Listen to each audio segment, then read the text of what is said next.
We open with a flashback to just a few days past, presented in fuzzy-edged vignette. We, the audience, are peering through foliage at the delicate frame of a beautiful young woman. Rosebud lips, freckles smattered across her fair skin. We watch her deft fingers gently pick up a long stem of dewy white lilies as she hesitates with indecision. Where to place these lilies in the bouquet she's building? Cassandra Chu makes several gestures as if to insert the stem into the vase, each attempt futile, as her clever eye is not easily pleased. She swipes a sleeve over her forehead to collect the sweat beading there, exasperated. The flower shop is humid and fragrant and still. We see a handsome young man resolve behind her, coming into focus as he silently pads forward until he stands directly beside the woman, looking down at the florist counter instead of at her. Cassandra sighs and reaches to her right for a pair of florist shears and immediately squeaks in surprise when she realizes that Kim Lu Han has come to visit her again. Both of them blush, eyes downcast. This is the second time he surprised her at work. Kim Lu picks up the lilies she dropped without a word and walks to the opposite side of the florist counter from her. He seriously considers the bouquet in front of him and steals a look at the flushed woman beyond it. He confidently stabs the stem of lilies through the cluster of greens and blooms, somehow choosing the correct spot. She nods, approving. The two of them spend 10 minutes together in silence, finishing the bouquet. Stealing looks at each other over the top of the spray of colors, after which Kim Lu Han bows and takes his leave. The camera pans down to the baked clay floor, and we watch Kim Lu's slippered feet disappear from the frame, dissolve to black. The blackness is perforated by the street lamps of Hong Kong as they resolve into focus, and the camera pans down from them to the boulevard as we watch the slim form of Cassandra making her way through the drenched streets, a waterfall of shiny brunette hair in an adorable trench coat. She steps daintily over a puddle. We know from the lack of vignette and from the weather that this is the present now, and it's dark outside. Perhaps the heroes are bungling the infiltration of a warehouse in the harbor at this very moment. She carries a yellow umbrella, closed since the deluge stopped. She's walking the familiar footsteps of a woman coming home from work. As the camera follows behind Cassandra, we see 6 men and 2 women saunter out from the alley half a block ahead. Her footsteps waver for a second, but she walks on. We see the knuckles on the hand grasping her umbrella whiten. Cut to behind the gang as they slouch toward Cassandra, we see their matching leather jackets brag the insignia of a set of jagged claw marks. A woman with a shaved head presses the button on a switchblade. The man, striding beside her, pulls a knife out of his bomber jacket and licks the blade, giggling.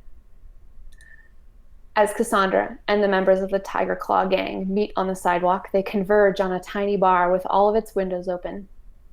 There's a disco band playing inside. The song that they're playing is somehow exactly ELO's Don't Bring Me Down. Cassandra is an observant woman, someone who won't be victimized easily. Someone who wields an umbrella a little bit like our beloved Sifu. Before the thugs have a chance to demand her money or her body, she's in among them like a whirlwind, snapping their shins and spines with the supple rattan she wields like a long sword. And makes a jab forward with the switchblade, snarling, only to be reprimanded with a swipe to her skull, and Cassandra follows through to smack the man beside her square in the skull. It's over in just a handful of seconds. Cassandra has cleared a pathway through the thugs, and she dashes onward, anime style, through the puddles, arms out to either side, supernaturally fast, her legs a buzzsaw blur. The men and women pick themselves up off the sidewalk and scream insults. Tell the bitch she's done for. They're gonna skin her next time.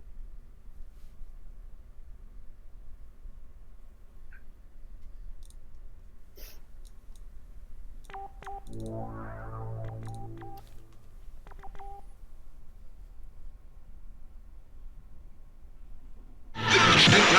action, commanding combat sequences, thrilling new kung fu styles.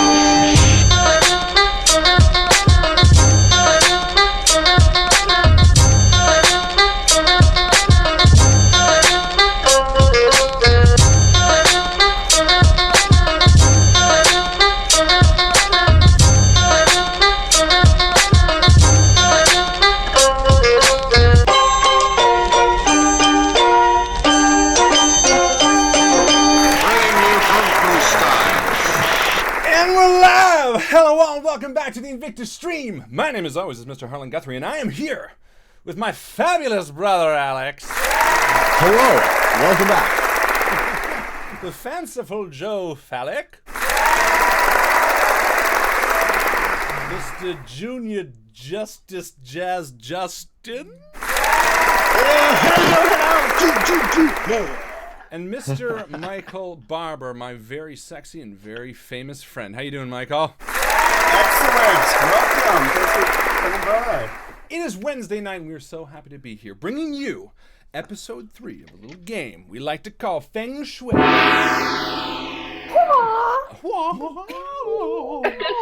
That's right. It has been a long week, and we are so excited to be here with you guys hanging out on this Wednesday night. And we are so happy that we get to be bringing you the third episode of this fantastic series. It is a series built on action movies and kung fu magic, and a little bit of love, as you might have seen there at the beginning. So who knows what's going to happen with Kim and Cassandra. Personally, I'm hoping they end up together, but that's just me. Boing, boing, boing. This is, of course, boing, boing, fucking boing. Alex, please. This is, of course, an 18-plus show. Why is it 18-plus? Because we say no-no words like pee-pee and poo-poo. And what other words, Justin? Boing, boing, boing, boing, boing. Oh, Jesus, let's not go straight for the 18-plus right away. Let's... Gauga! If you're watching this right now on YouTube, please go ahead and like the video. It is a very important thing that you like the video. Okay, Alex, we get it. 18-plus. When you like the video, it makes Mycl collect food. Not stamps. It's just food. He gets paid in the likes of our YouTube videos. Mm-hmm. So the more this gets, the more he gets to eat. And Mycl is a growing boy. Ain't that right? Oh, my goodness. Look, I got... Oh, let's see. Oh, yeah. Look at that. Look at that belly. That's nice. Beautiful. Well, you kind of sold it against it. Okay, so dislike the video. They'll start taking away his food. No, like the video because, you know what? It makes us feel wanted and needed, and that's all everybody really wants in life. Also, if you're on Twitter, follow us on Twitter. We're at INVICTUS Stream. We've had a lot of great new friends and followers from Twitter. Hopefully some are watching tonight. Hello. But sometimes I decide to use that, and that's a thing. The most important spot that you want to hang out with us is probably the Facebook page. Sorry, the Facebook group. The page is cool. That's where we get all of our major posts out, new systems and new games and things like that. But the Facebook group, that's like the exclusive VIP club. That's the place that we wave you in through the back and you walk in and everybody's at tables rolling dice and there's a bartender and he's smiling at you because he's handsome and you're handsome and everybody loves each other in the Facebook group. So make sure you join that. If you don't know how to join the Facebook group, the link is in the description, or you can just search the Invictus Stream on Facebook and look for groups. When you're part of the group, you also are in the running to win Most Valuable Post. Most Valuable Post is the post or posts of the week that we sort of lift out amongst the rest, and we say, yes, this is good. This promotes the sense of community that we want, the sense of flavor that we want to kind of push through, and it's also a way for us to say thank you. Thank you to everybody who's cool and hangs out and just makes it a really cool time. So without further ado, I'm really happy to announce this week's winner, which is a new-ish person to the group. See, you don't have to be a new person to win. Mr. Adam Finnerty. Sorry, Adam Finnerty. I'm sorry, I wrote that down wrong. For his post, which was shouting out to a lot of other people as well, but it was about his Call of Cthulhu game that he ran. So fantastic job, Adam. And again, I mean, that's all it takes. Sharing some of your stories, telling us why you're there, and just being part of the community in a sense. So thank you so much, Adam. I would be remiss if I didn't mention someone else who we're going to give XP to as well. Not that it's really worth much with the situation he's going through right now. But more so to take a second and shout out Mr. Dustin Wright, who is a good friend, has been a great viewer of the stream, a fan and friend through and through, and we are so lucky with the amount of people in our life in the community that have been there for us, and in all matter of the word, Aisha, Bob, Kellen is new, but he's been drastically instrumental in helping us. Right now he's helping us. Mark and Victoria, John and Rin, Mike. Oh my God, Mike Fazio is always the first person to like everything because he's right there, which is fantastic. Without fail.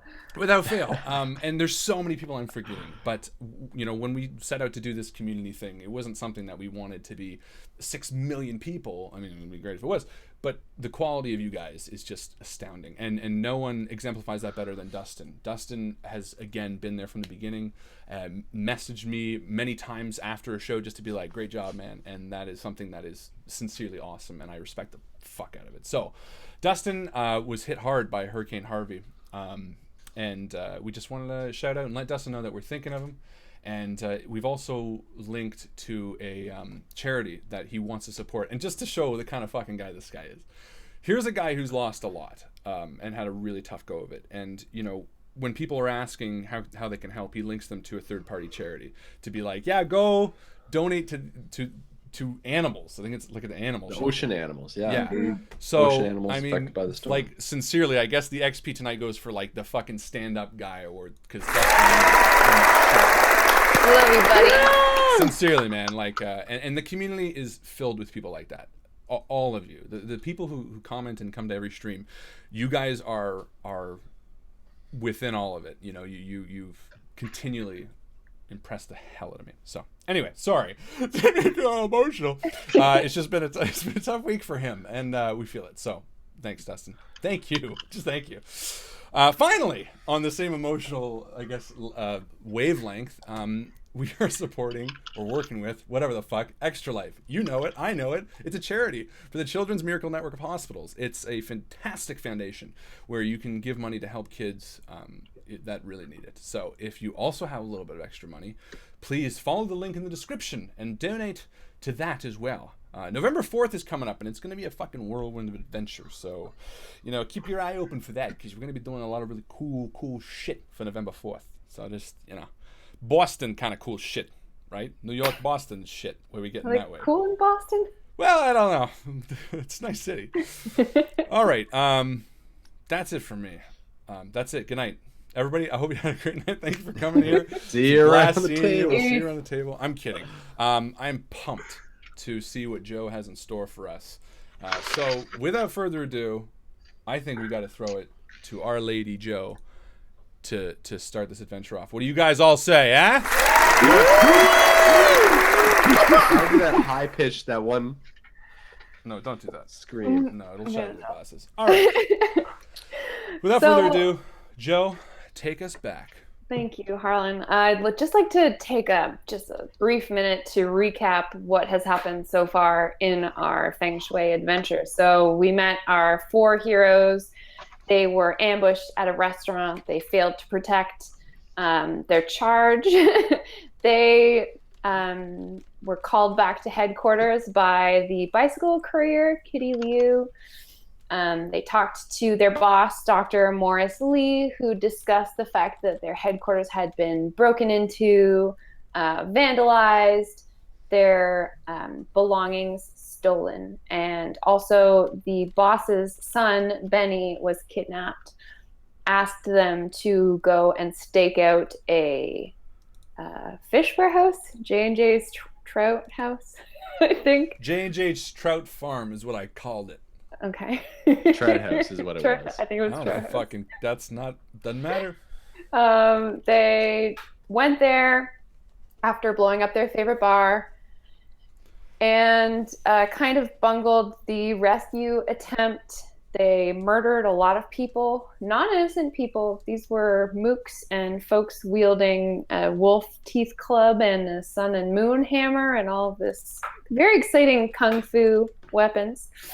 And then at the end of it all, as maybe you read on Facebook, Jack watched Benny get driven away into the night into the harbor on a motorboat by a woman in a silk dress, and Kitty picked up the pieces in her helicopter to bring them somewhere where Dr. Morris Lee requested their attendance. So we last saw our heroes as they were flying over the lights of Hong Kong. That's good. Y'all have headsets that Kitty gave you so that you can chat together. You see the lights of Hong Kong recede into the distance as you head into the hills overlooking this city. And I want to climb up front and sit next to Kitty. Yeah, she's got her attention on the controls, but she gives you a quick look. What's up, Jack? You don't understand how it was in there. Look, we tried our best. The minute they saw us coming, they pulled the kid out back and they took him away on a boat.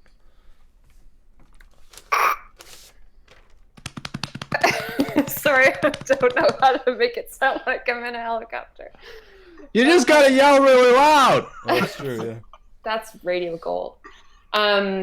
She's like, yeah, shit, man. I don't know what to say. Dr. Lee asked me to make sure that I had a child-size set of headset for Benny, and he's not here.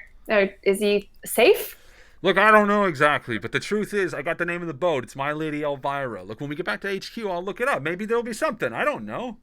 Okay, look up in the boat registry or... Look, I'm looking for solutions here, Kitty. I don't fucking know. I don't know either, Jack. Have we Maybe left the we could ground call yet? the local police. And I turned back. BB, we're almost there. Oh, shit. Oh, wow. All right. I guess I can't go to the washroom yet. Say, Kitty, where are we heading? We're going to the training facility. I think Sifu is familiar with it. He spent some time there, if I'm not mistaken. Sifu? He's See if you unmute your mic. You gotta press the button. Oh. Thank you, Jack. That is very kind of you. I am quite familiar. Yes. Thank you, Kitty. And I sit back exasperated, feeling like a bit of a failure. I mean, my intention wasn't obviously to fail. And I think I'm taking it worse than the other three guys for whatever reason. Because they don't seem to care that much. No, that's not true. I am fully, depressed at how badly that went. I look at myself as a kung fu master, and I look like a fool slipping around on a banana in that warehouse. Then I see that, I guess, and I'd say the same. I say, look, we were fucking unprofessional in there. That's the truth of it, guys. Yes. The four of us walked in there like assholes, and we had no plan. Part of that's my very fault. embarrassing. I'd love to just cut back really quick cinematically to the scene where Cam Liu is hanging from the catwalk, and there's a man opposite him also hanging from the catwalk, swinging a club at him, and then I think maybe you kicked him in the chest and he fell to his death or something. I did. I eventually made him fall. Yes. But it wasn't worth it because I totally did it the wrong way of what I wanted to happen. I'm sure you guys did everything you could. I mean, it wasn't enough, obviously, but as long as Benny is still okay, there is still a chance that we can get him back. Well, they know that they want Benny, so they're gonna keep him alive as long as they can. I'm assuming. That's a great point, BB. Have you done this kind of shit before? Oh, what? Search and recon? Yeah, search and recon. Search and recon. Yeah, I've been involved in the search and recon unit for about 12 years now. They opened the unit up just for me, actually. I was doing bounty hunting for a long time, but searching is my specialty. Search and recon. Search and recon, that is, yes. So as we're chatting in the helicopter, Kitty is getting close to the tree line now, and you see a building kind of resolve out of the woods. The training facility is buzzing. There are these wide swaths of old-growth conifers that encroach on a narrow path winding toward a large, low, traditional-style Chinese dwelling. The helicopter sets down on the training grounds, kicking up dust and making the lanterns hanging from the buildings spin crazily on their strings. A couple of brooks burble around the grounds, making little picturesque waterfalls here and there underneath twisted trees.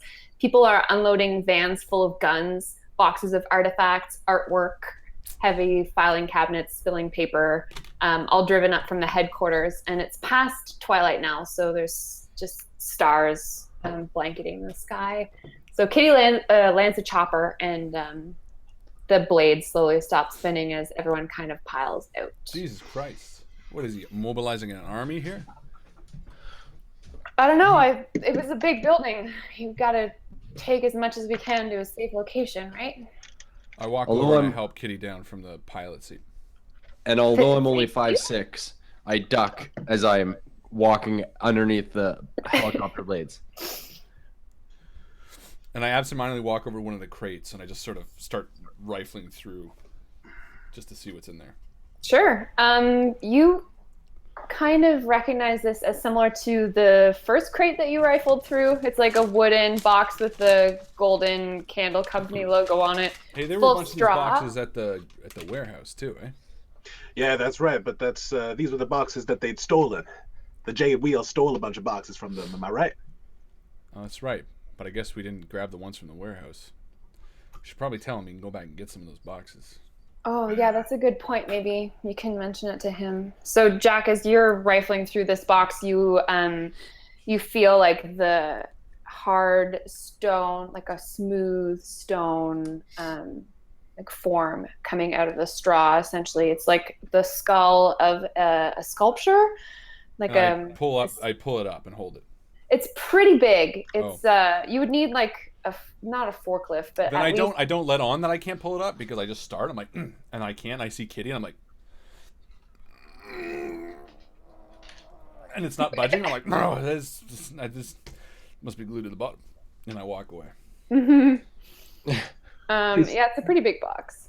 Sifu, can you refresh my memory while we're here? What is exactly that they want with us now? Of that, I'm not sure at this point, but I know that I'm going to go get a change of clothes as the smell of fish and blood on mine is. Oh, yeah, shit. Yeah, I'm all right with it.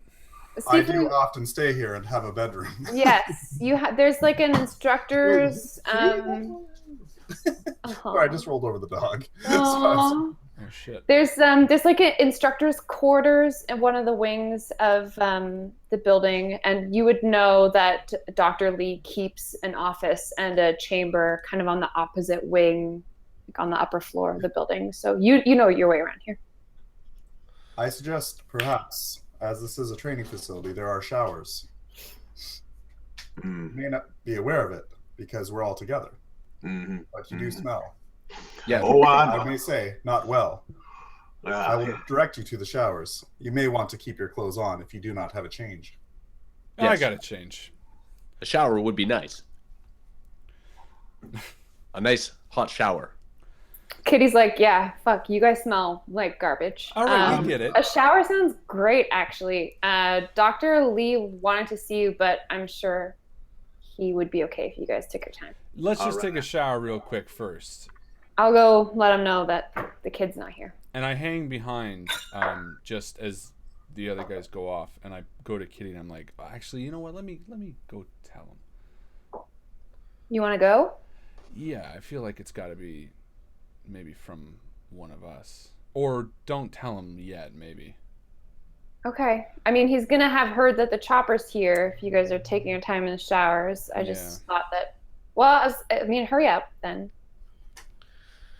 Yeah. I will go. Sure, Take a that quick he's shower aware and by meet now with Dr. Lee. Not with us. He would have known by the time we reached the chopper.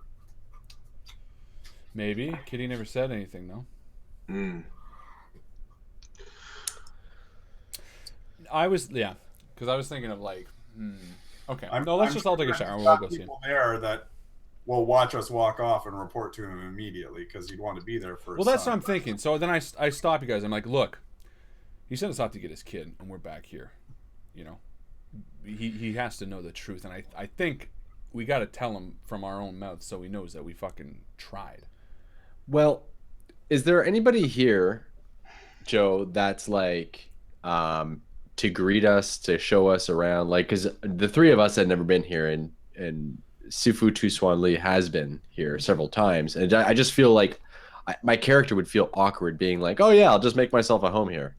I feel like I For should be like sure. welcomed I in. think ordinarily there would be people to receive you, but because of the state of affairs, like it's like a ant colony that got kicked. Right. Like people are like running all around, their hands are full of stuff. No one's really paying that much attention. Like there's actually another helicopter parked a little bit farther down the way. Okay. I think All right. you're just expected to like make yourselves at home. Maybe you're right, Jack. Maybe we should put business first and our own hygiene later. All I'm saying is, look, we fucked up, and I got to look the guy in the eye, and I got to tell him that much, and then also try to get my money. And I start walking towards where Kitty was heading. I'll follow his footsteps. Let's do it together. I also follow without saying anything. And Seafood is already in front of us at the door. Yeah, I feel like Kitty's not leading the way. Sifu is probably. Yeah. But hearing what they're talking about, I will go directly to Mr. Lee. Mm-hmm. And we just apologize that we smell like fish. Yeah, look, he's not going to care. Look, but we got to be smart about this. And I'm saying this as we're walking. I said, look, we went in there, we went to find his kid. I think we did an okay job. I mean, we didn't get him at the end. But you know, they had way more reinforcements than we thought. Well, not reinforcements, but there were more personnel there than we could have anticipated at all. Who was that woman in the slit skirt, slit dress? That's right. Did anybody get a good look at her? I know she shot me. No, I didn't. I don't even know what color her dress was. Red, maybe? I was drinking a lot beforehand, guys. The fact that you have the name of the boat is a strong lead. I do, but let's keep that under wraps for just now.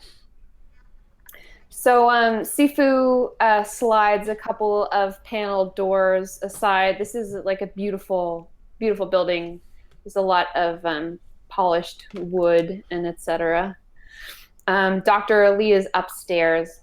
So BB hears the creak of worn floorboards under his feet as the five of you, I guess, with Kitty, walk down a dark hallway. And you enter into a chamber, a large one, where Dr. Morris Lee is sitting. He's in front of a beautiful tea set, kind of staring into the middle distance, and sees you, all five of you, walk into the room with kind of variety of facial expressions and just kind of gestures that you join him for some tea. Look, Dr. Lee, there's no sense in beating around the bush here. We have failed you. Well, yeah, Benny's not with us. He was taken. He's all right. Last time I saw him, he was still alive. He was not. Last time I saw him, he was fine. And you can see in the lantern light that Dr. Lee's eyes are kind of like shiny with tears, but he's not crying. He's like staying strong. And he just, again, he kind of nods and he says, if you will please join me, you can debrief me properly. After he says this, I put my arm out in front of Jack and I step to the front of the group. And I say to Dr. Lee, Dr. Lee, we have not given up. This is only a speed bump in the journey to saving your son. Please, have faith in us. I will join you for tea. And I take a seat on the floor. I don't know if he's sitting in a chair or not, but I sit on the floor. Yeah, he's got kind of like a low, kind of a hard couch that he's sitting on the edge of, and there are a couple of chairs nearby around the table that the tea set is on. Well, we may have failed you in getting your son back, and I do apologize for that, Mr. Lee, Dr. Lee. But it wasn't a complete failure in the sense that there were several hostages being held at that warehouse. I'm not sure if you were aware, but we were able to free about, was there about 10, 15 of them? I couldn't tell exactly. Yeah. Not only that, there were other boxes, crates with the logo. I think they have a lot of your other artifacts. You can always send a team back to collect them. 99% right. of those mooks are pretty dead. There's a lot of blood everywhere. I understand. I will have a delivery service show up and assist any people who need help. Maybe bring some of the boxes back to the training facility. And he looks troubled.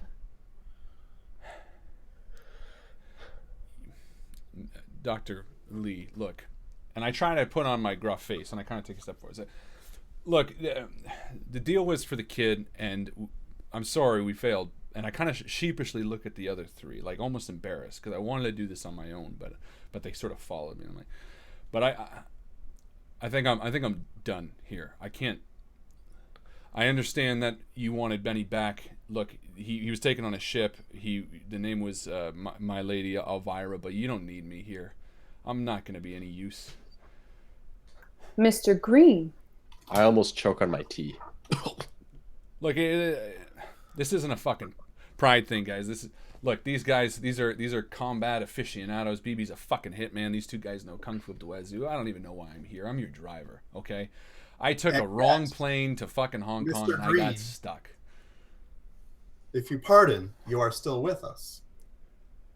So obviously, you are doing better than you expect. Yeah, well, you know what, Perhaps a little Seafood? more I wouldn't faith in fucking your be own with you if it was ability. up to me. You guys want the truth? And I kind of back away.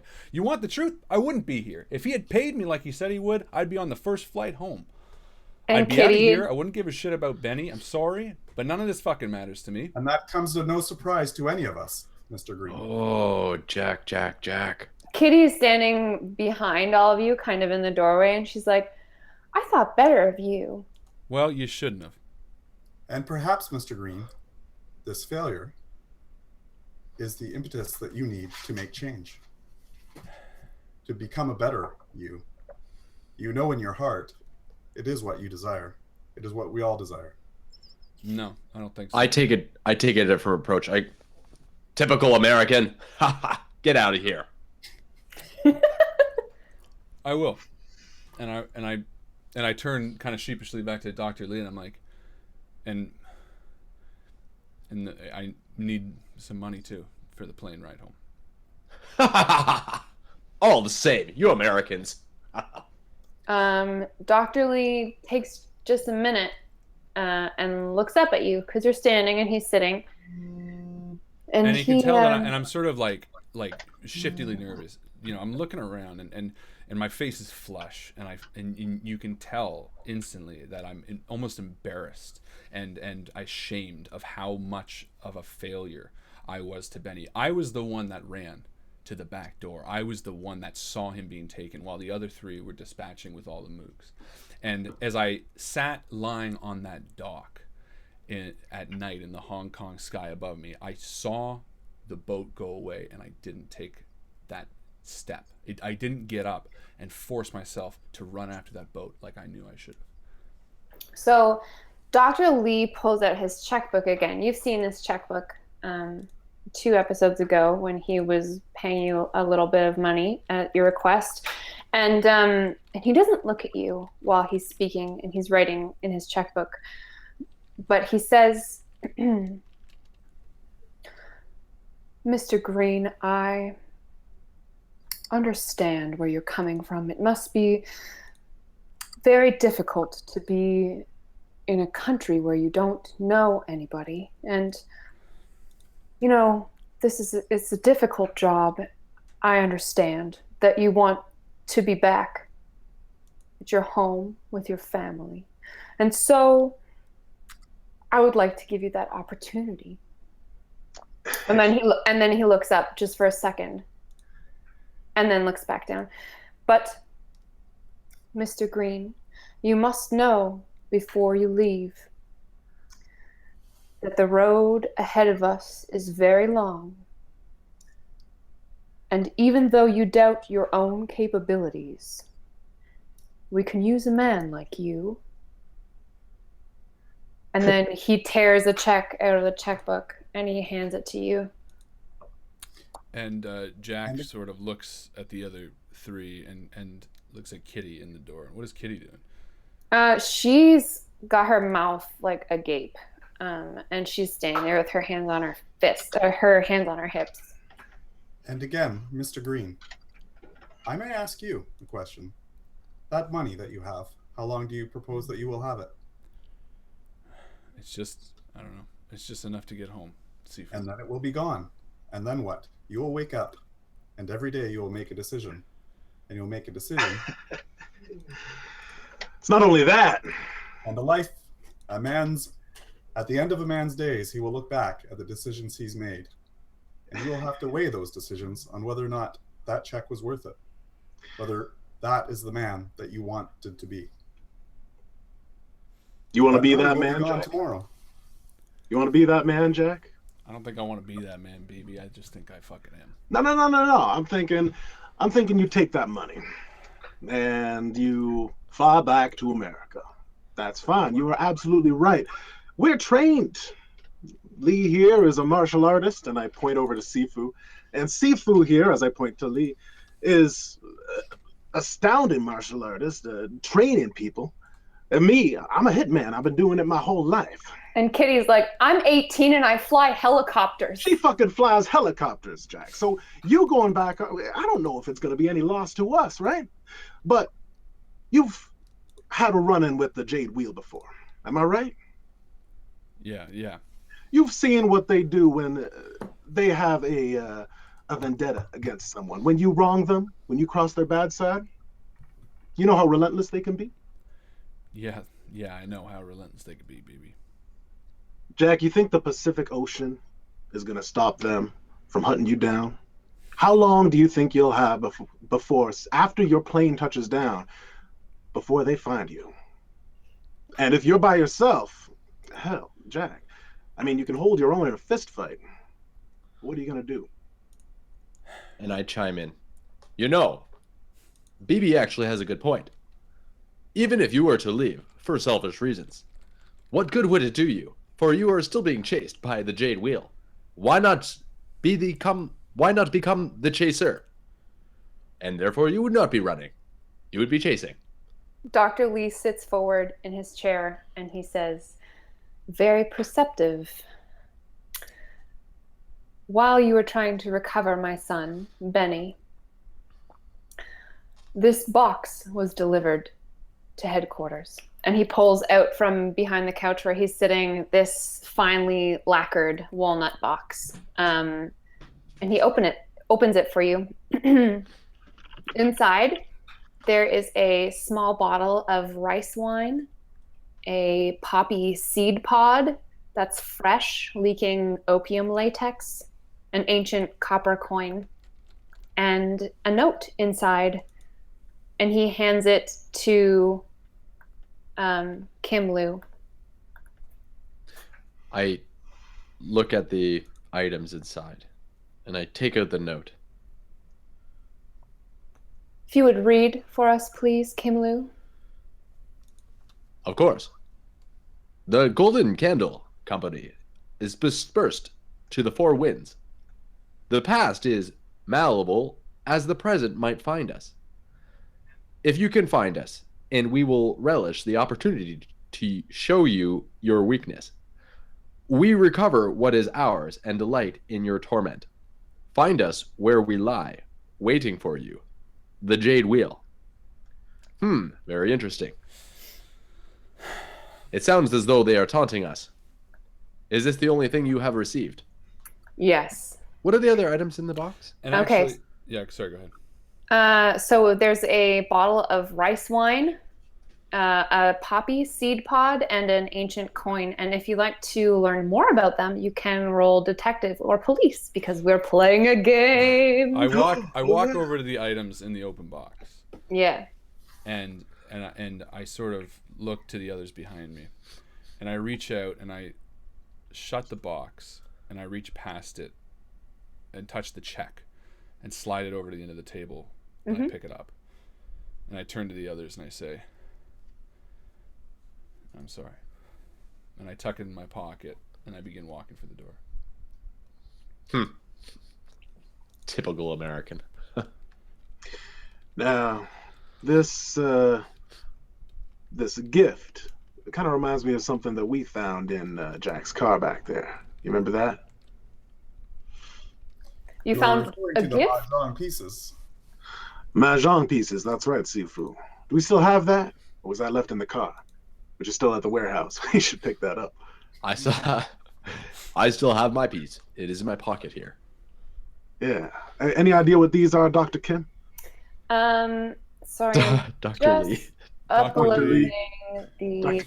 Kim. note to the Discord. Hopefully everyone can see that. Okay, so you show Dr. Lee the mahjong tiles, and he holds them in his two palms. Very curious. And you say there's one for each of you? That's right. It seems you are being watched. Hmm. Jack, are you still in the room? No, I'm like going towards Kitty at the door, and as he says that, I feel the mahjong tile in my pocket, and I kind of stop a few feet before her. And he says, perhaps what Bibi was saying about the inability to escape your destiny is true. That where you go, you are bound up in the fate of this company.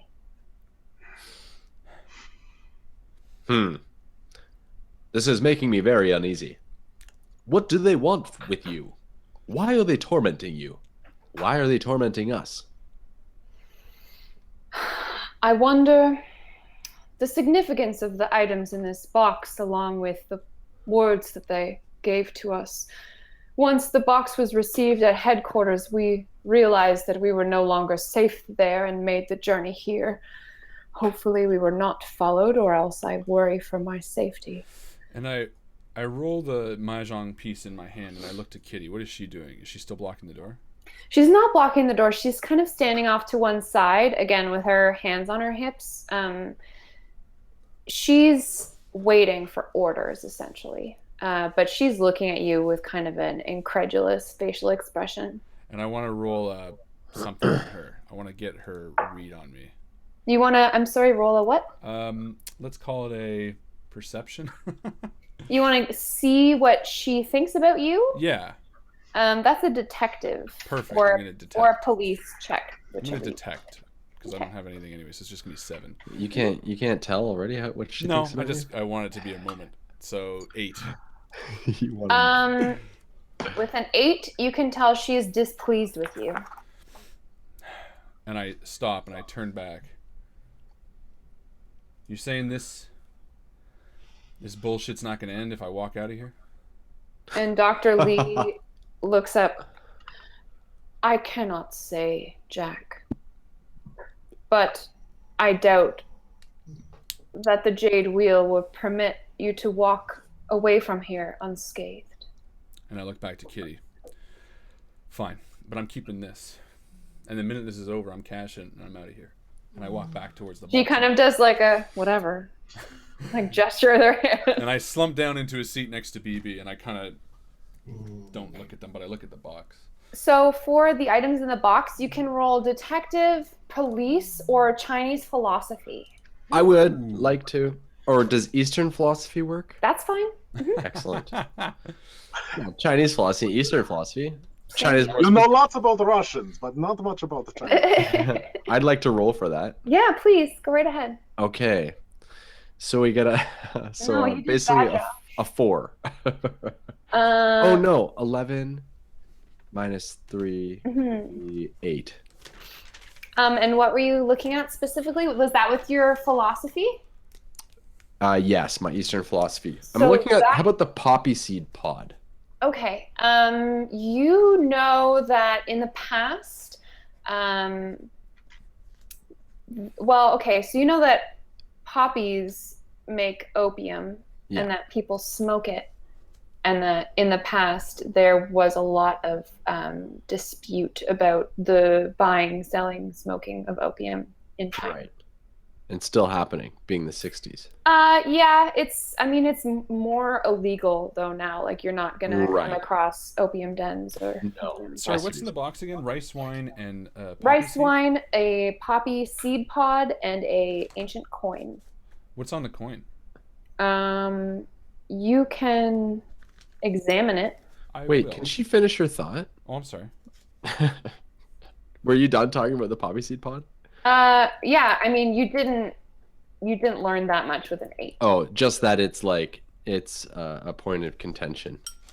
Essentially, all that you know is that poppies make opium and that people used to smoke a lot of opium back in the day in China. Okay. Maybe like your great-great-grandfather, etc. Okay. Like, this is not academic knowledge. This is like just stuff that you know kind of from the street or from your history. So as far as the coin, it is... You have to roll for I just want to see what's on it first. it. Yeah, it's interesting. I will tell you that there's a hole in the center of the coin, Oh. a square hole. Okay. And there are Chinese characters around the square hole that you have no idea how to read because you don't speak. I don't speak any of this gobbledygook. No, That's don't. bad. Is the coin hard? Is it move at all? Does it bend? No. The rice wine. I open it and smell it. You open it. Is it like a sealed bottle or is it like a decanter? It's sealed. It actually has a really fancy kind of like there's like a wax seal. The candle company is dispersed to the four winds. The past is malleable as the present. Fight us if you can find us. We will relish the opportunity to show you your weakness. We recover what is ours and delight in your torment. Find us where we lie waiting for you. Where we lie waiting for you. It sounds like some kind of riddle. Can I see that box? You can Yeah, feel it. Dr. Lee passes. That was shitty, Jack. Dr. Lee passes BB the box. And I start feeling around and wafting the smells to me. I'm going to do a detective roll. Mm-hmm. See if anything is lining up, making sense to me. Please. All right, I got a 15 detective. Nice. Okay. Very interesting. As you run your fingers over the bottle of rice wine, you feel something very strange. The label is made of rice paper, and it feels very new, crisp paper, smooth. Almost But as if the smell of the wine, though, is something you've never smelled before. this ain't no rice wine I've smelled before. And this rice, it's fresh. Could it be that, I mean, they're already involved in trout factories. Maybe they're involved in rice making as well. Dr. Lee looks at you and he says, fresh? Fresh, yeah. Does the paper peel off? No. And he looks at the bottle and he says, that's impossible, BB. Why is that? How? Well, this vintage, it's hundreds of years old.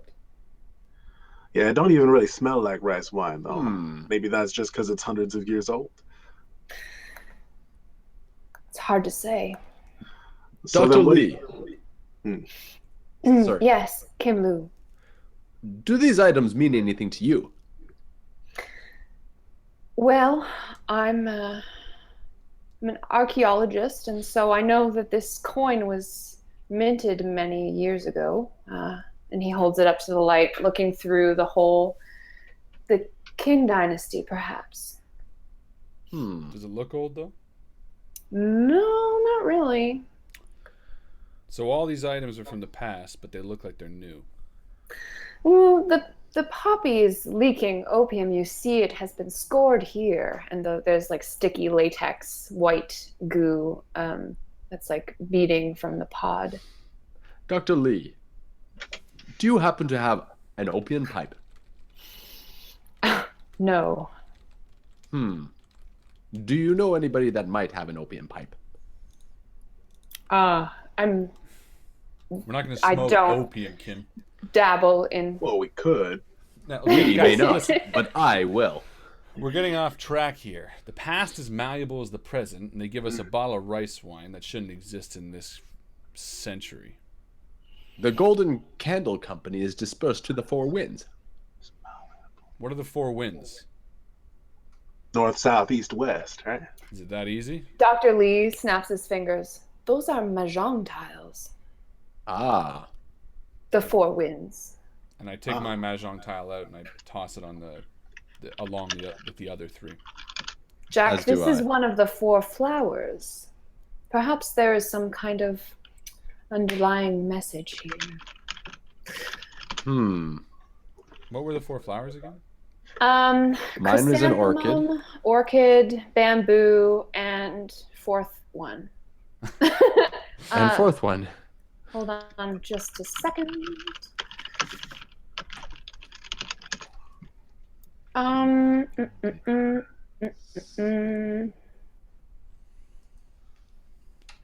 Sorry guys, I can't find it right now. That's all right. So if we're the four winds, the Golden Candle Company is dispersed to the four winds. Plum blossom. Plum blossom. Okay. The past is malleable as the present. Fight us if you can find us, and we will relish the opportunity to show your weakness. So we have to find them. We recover what is ours and delight in your torment. Find us where we lie waiting for you. So how do we find the jade wheel? Is this the way to find them?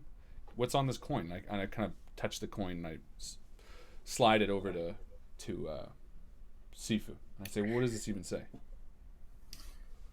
Thank you, Mr. Green.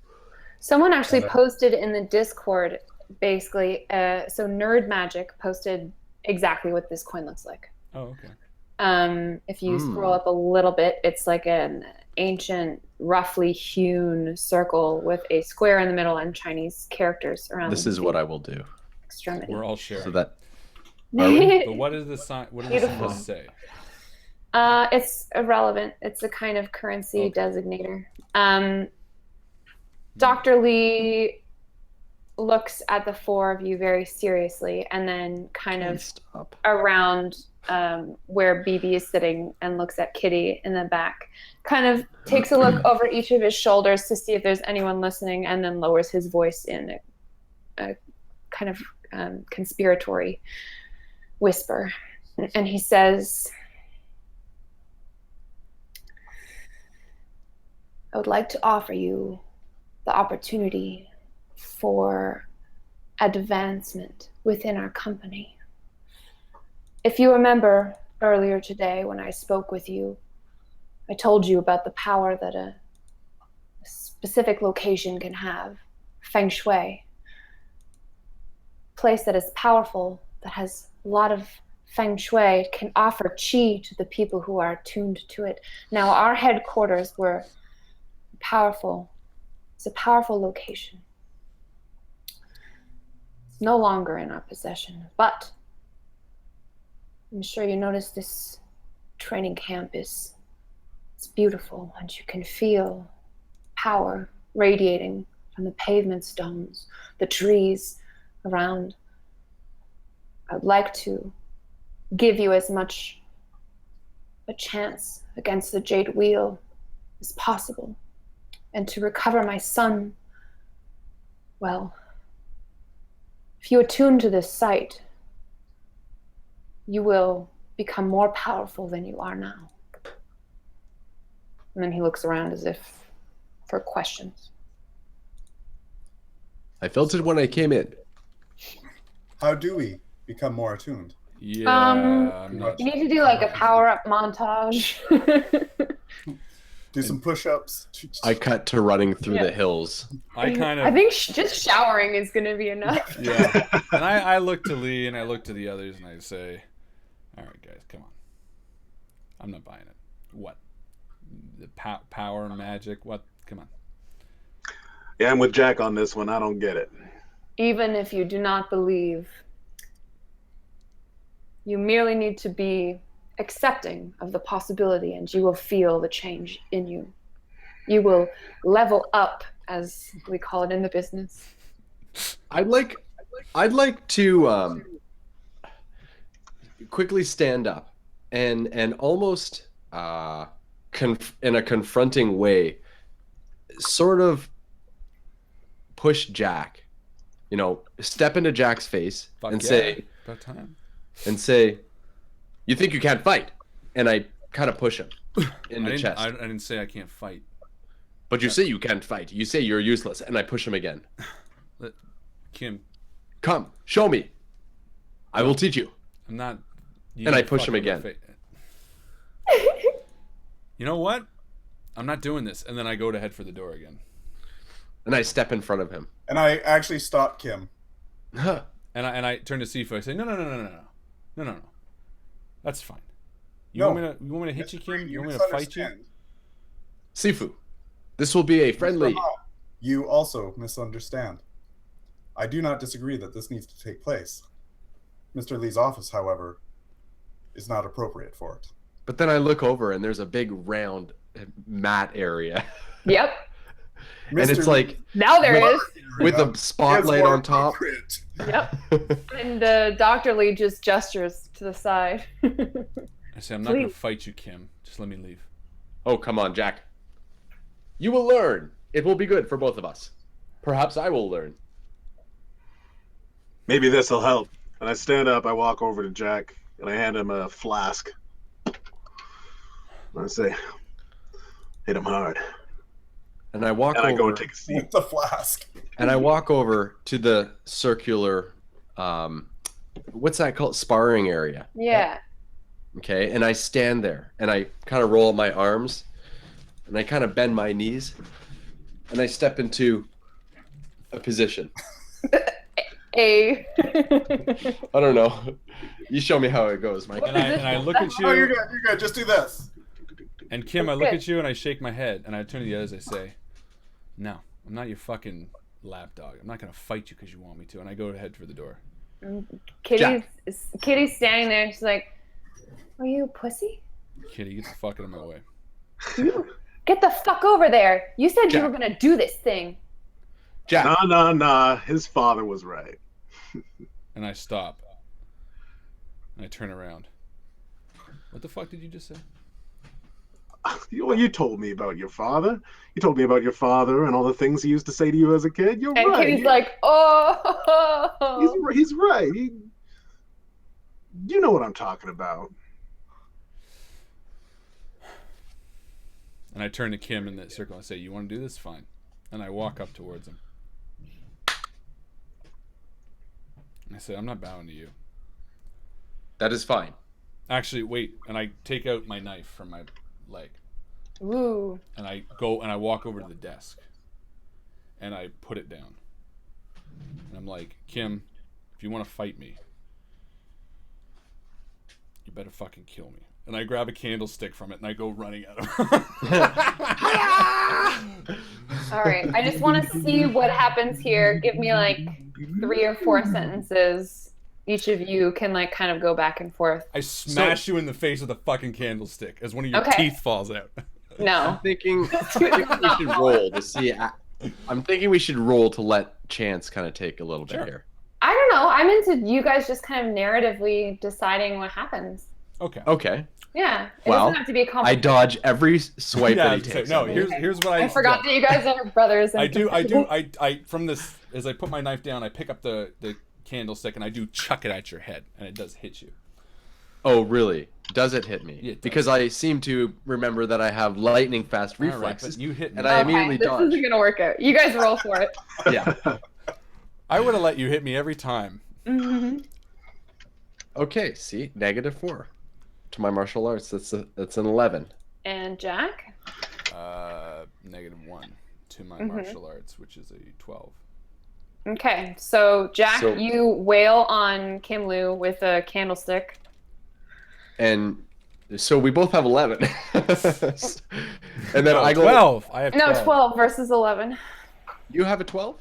Mm-hmm. Yeah, I hit No, you. I I hit you with the. I throw the candlestick at you, but I'm still a great distance away from you, and you can see I'm fuming as I'm breathing at the door, or at the desk. I say, "Oh, very good. Now again, come at me." And I say, and I turn to BB and I fucking tackle BB. Oh shit! For saying what he said about my father, and I knock you out of the chair, and we're both on the ground, and I'm like my hands around your neck. Damn it, Green, get the hell off me! And I swing one that he dodges back behind, and then I come around with my other one. He's about to dodge that, but I buck up with my pelvis and knock him over, and I'm on top of him, and I'll say, "You keep it to yourself, keep it to yourself," and my glasses fall off. And you you like smash my smack head his against head. the thing, and my Yeah. jaw is now chattering as I'm fucking trying to get back at you. There's blood coming from my nose. Kim, what are you doing? I want to know what Sifu is doing. Oh, yeah, what's Sifu doing? He's muted. He's muted. For fuck's sake. Right, yes, sir. At the moment, Sifu is sitting down and watching. You're just watching these youngsters like beat the shit out of each other. Absolutely. I think that with their age, this is what they need to do at this moment. And as I'm being choked, I'm saying, "Of course, Sifu, you gotta sit in your fucking high horse. So much better than all of us. Kim, aren't you sick of him always beating you at everything?" So I jump over and I run over and I separate us. And I separate BB and Jack. And I say, "Now, Jack, how do you feel?" Fucking tired. "How else do you feel? Don't you feel better? Don't you feel like we are more brotherhood now?" And Dr. Lee leans forward from his couch. Don't you feel more powerful? "I know I do. That candlestick to the head really made me wake up." Jack, you still got that whiskey? I do, and I take a swig and I hand it to BB. And I say, "I don't know what the fuck you guys are on about, but fine. Give me your power, Lee." He gestures at the seats beside him and then at the teapot in front of him. He says, "Will you please sit with me?" And exasperated, I sit down in the chair. So we didn't have to fight at all?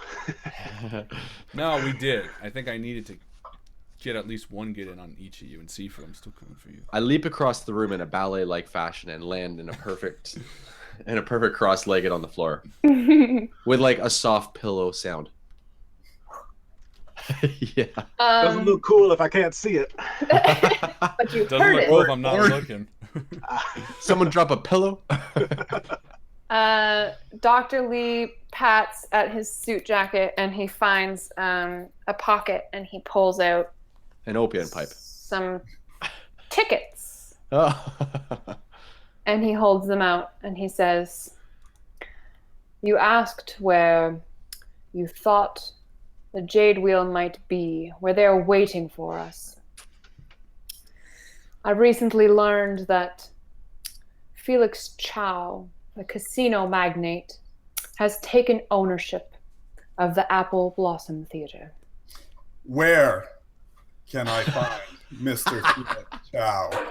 And Dr. Lee turns towards you. He's never heard you speak this loudly before. What do you mean? What do you know of Felix Chow? Yeah, I what know do you that. know of Felix Chow? Mr. Stayed him Felix surprised. Chow, and I have some unfinished business. Hold on, you know Felix Chow as well? I say to Sifu. Are you part of this conversation or not, Mr. Green? Clearly, I am aware of Mr. Chow. We need to talk about Now that. sit down. I've I been need sitting. these tickets now. I've been sitting, drinking my tea. Dr. Lee says, "Tomorrow night is the first performance since Felix Chow has taken ownership of the building.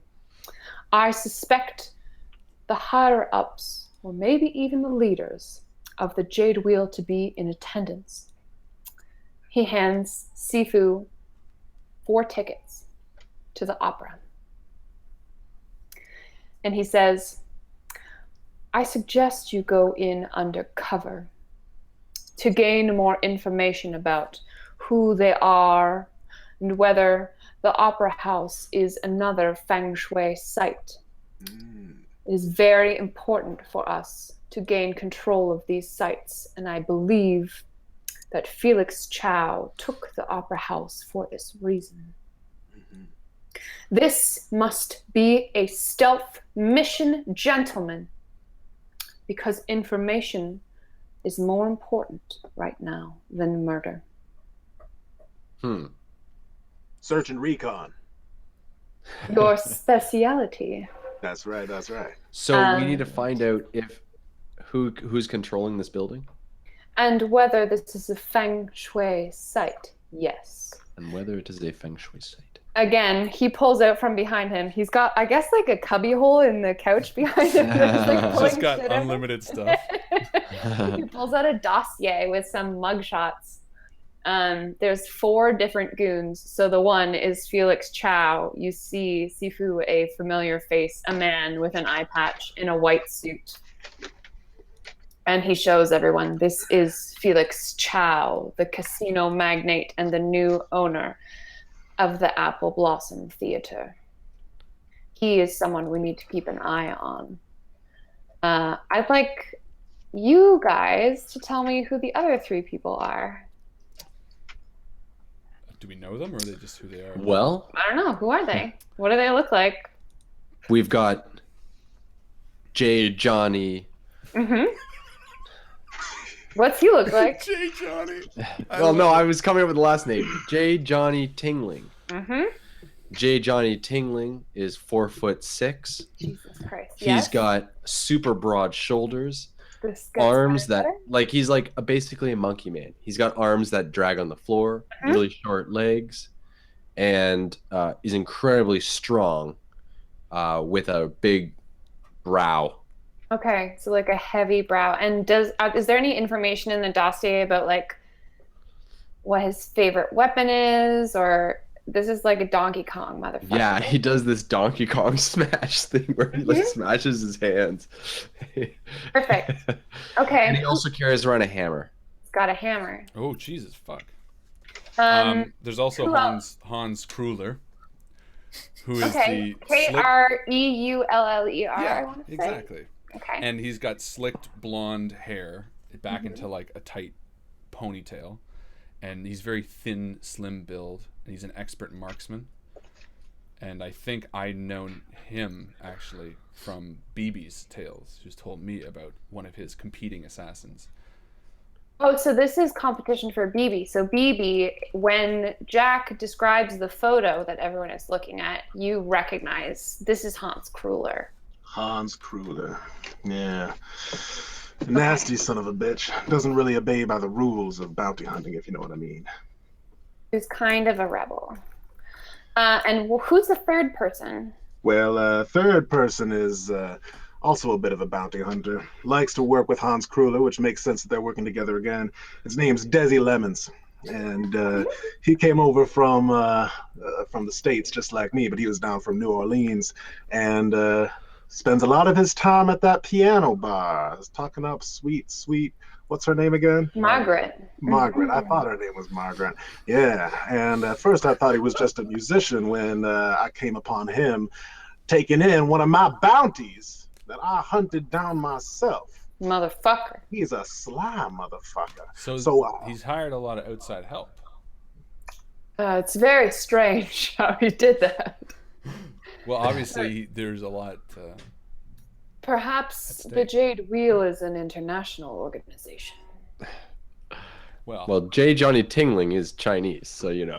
After all the guys we killed, I mean, they have to bring in help from somewhere. BB, not that you would know necessarily, but what's Desi Lemons look like? Oh, I know. He slender and has got a bald head, black, just like me. And well, not that I could really tell. And well, he's just got this this voice, this really nasally, piercing, annoying voice. That's also but also a New Orleans accent. I don't know why that goes. I can't do it myself. You have to do it, Joe. You can do it better than me. I'm gonna try my best. Yeah, that's it. That's Desi Lemons. Christ. And he's really short too. He's just. How tall is he? He's about 5 feet. I was surprised. Well, actually, no, not with a voice like that. 5 feet. 5 feet 2, maybe. Okay, So I hear. you guys peruse this dossier with the 4 different goons: Felix Chow, Jay Johnny Tingling, Hans Kruller, and Desi Lemons. These are the men that that Dr. Lee has asked you to go and get some information on.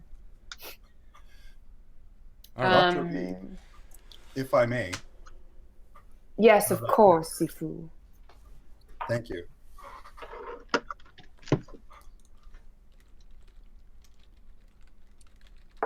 Sorry, if you may what? Have the picture. Just have Oh, the I thought you were. I thought you were. Oh. So to speak. I thought you were- What? So I turn to Dr. Lee and I say, "Look, you mentioned powering up. What the fuck are you talking about? Let's just cut the shit, everybody here. All right?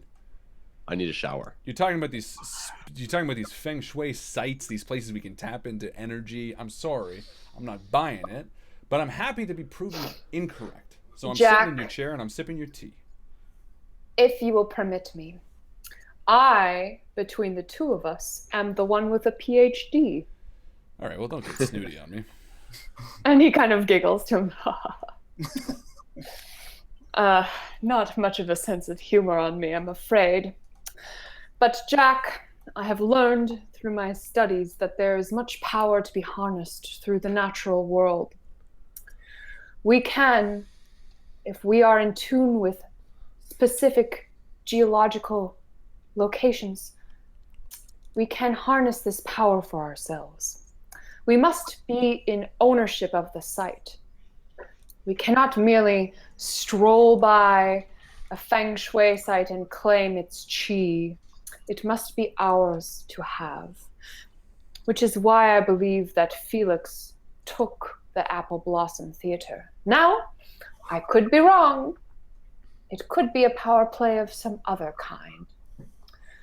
But I know that by becoming in tune with a place that is of a good Feng Shui, a place that you own and have access to frequently, you can, in a manner of speaking, become more powerful, have access to more resources, greater wells of strength, reserves, dexterity, and toughness, and chi, and Okay, speed. but you said that this was a well, right? You said this spot was filled with energy. I'm not feeling anything. Yes, Jack, you will when you believe. All right. Come, Jack. And I leave the room and I head to where the showers would be. This is sounding bad. Oh yeah. Ultimately, Oh my I god. like where this is going. ultimately, Can we have I'm like a thinking- soapy shower Yeah. scene? I'm Oh, thinking my love. here's what I'm envisioning for the most powerful scene that you could gain chi. It's like dawn. Okay, so after we go to bed and we're all showered and shit, it's dawn and we're sitting on the roof meditating and doing Tai Chi in the sunrise. Exactly. So stepping out of character for a moment, attuning to new Feng Shui sites is the way that you level up in game. And the things that Dr. Lee described are true. You have to own a site, so you can't just go to the opera house and be like, oh, this is my new Feng Shui site, I gain another level. Like, you have to take actual ownership of the site. And then in doing so, you gain a new level. Though, I would argue that in-game, we need to do some kind of power-up montage, just to make it seem more realistic. All right. Do we have quarters at this new place? Yeah, so if you guys are finished with your meeting with Dr. Lee, he will ask Kitty to show you to your rooms. You guys can stay the night. She's definitely going to have some shit to say to you. I skip the shower, knowing I'm going to shower after training, and I go right to the gym, and I just duct tape that picture of Felix Chow onto the Muk Yang Jung with the wooden dummy. And all night. Amazing. I actually break the wooden arms and kick off the wooden leg. Your knuckles are all bleeding and shit. And break through the logs, the center log that's like this thick. Just corrupt it. Yeah, so I want everyone to kind of, I love that, Michael. That's perfect for Sifu. I want everyone to kind of give to me how being here right now and knowing what you now know, tell me how you level up. So Sifu spends the whole fucking night just wailing on this wooden dummy. And I follow Kitty to my quarters. And I really give it to him. yeah. This is how I'm gonna level up. No, and I enter him, and I kind of look around, and I shut the door, and I take a second. I sit on the bed and I think, and kind of I listen to BB's words, and I listen to Kim, and I listen to Sifu, and I sort of nod to myself. And in the darkness, just before leaving my room again, I stand up and I take the check from my pocket, and I pull a book down from the shelf, and I slide it in and shut it and put it back on the shelf, knowing that I'm going to see this through. I like that. And then I leave. Cool. BB, knowing that he's going to be going into a bit of a stealth mission, goes back to his room, and he stands in front of his mirror, and he can't see anything, but he takes off his glasses. And many people know BB already in town, so him just walking in the way he is isn't going to work. So he's got to figure something out. So he grabs a shaver and begins shaving his hair to make himself completely bald. And then he opens his eyes, and he can just see a faint lightening of the darkness. And he tries to adjust his eyes so that it looks like he can see, even though he can't. So you're gonna go without glasses for this part of the mission. That's right. Yeah. So that people don't recognize me. That can't be BB. BB's blind. He's not That kind of blind. looks like BB. He's not. It's kind of like Clark Kent Superman. Can't tell the difference. Yes. And Alex? So Kim Lu goes on this like hours long run through the forest, through the woods to the top of the mountain. And he's like sweating, gushing sweat, comes home, does push-ups on the edge of his bed, and then takes one of those hot showers and leans against the wall like this, while the rain while the shower just like steams on him. And then it cuts to like early morning dawn, and I'm on top of the roof doing Tai Chi in the sunrise. And that's like, I'm learning the ways of centering myself and upgrading my martial arts and strength. You're the best. That's it. Around. No one's ever going to break it down. And we are going to stop there for the mid-game post. As the four heroes level up amongst at the Feng Shui site. Ladies and gentlemen, this is the mid-game post. Thank you so much for hanging out with us and just going on this crazy, wacky, wild adventure with us. We are very excited to be here, as always. The mid-game post is the point of the show where we stop the action and we jump to the Facebook group and we ask you guys a question. And however many people answer the question correctly, we roll that number die and you win some XP if it lands on your number. It's a bit of gambling, and everyone loves gambling. So the question is, this is a toughie. I think it's going to be 1d6, maybe a 10. We'll see. See how many answers there are. The question is, what color was Cassandra's umbrella? That's right. At the beginning, there was a beautiful little vignette talking about Cassandra and all that gloriousness with Kim and her. And she had an umbrella. So, what color was that? I'm posting it right now. You answer the questions. We'll go from there. Is everybody having a good time?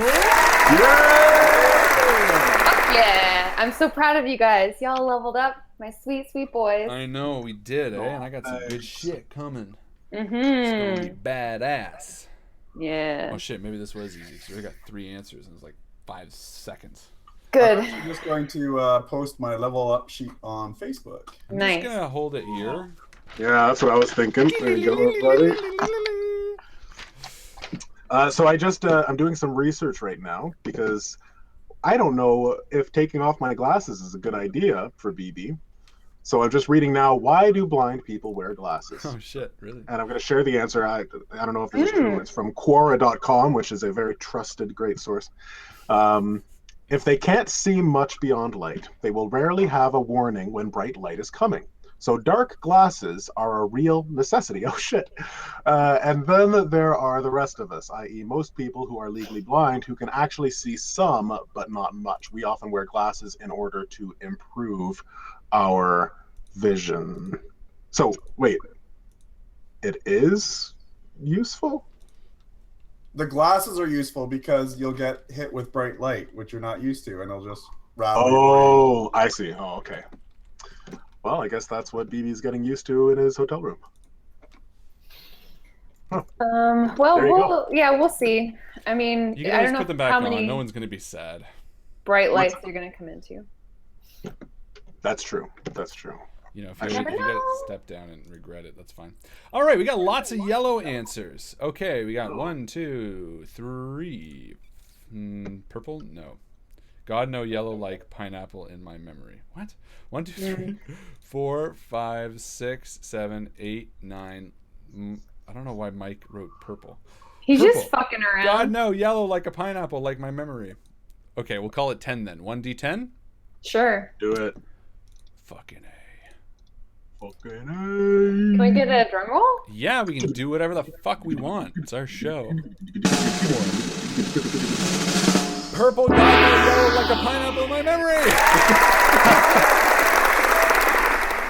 Mike Fazio, you win for being such a fucking crazy person, but I love it.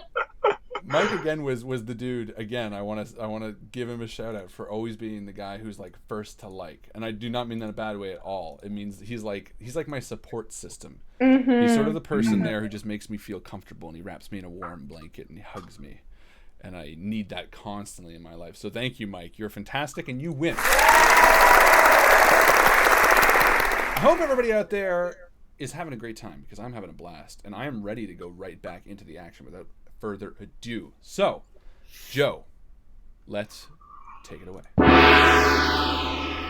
I just want to start the second half of this episode with the image of Kim Lu on top of the roof. There's like a rooftop section of the dojo, and there's like the rising sun behind him. He's been up all fucking night. Singing to himself. That's a gorgeous image. I'm imagining like the conifers in the background. Yeah, it's gorgeous.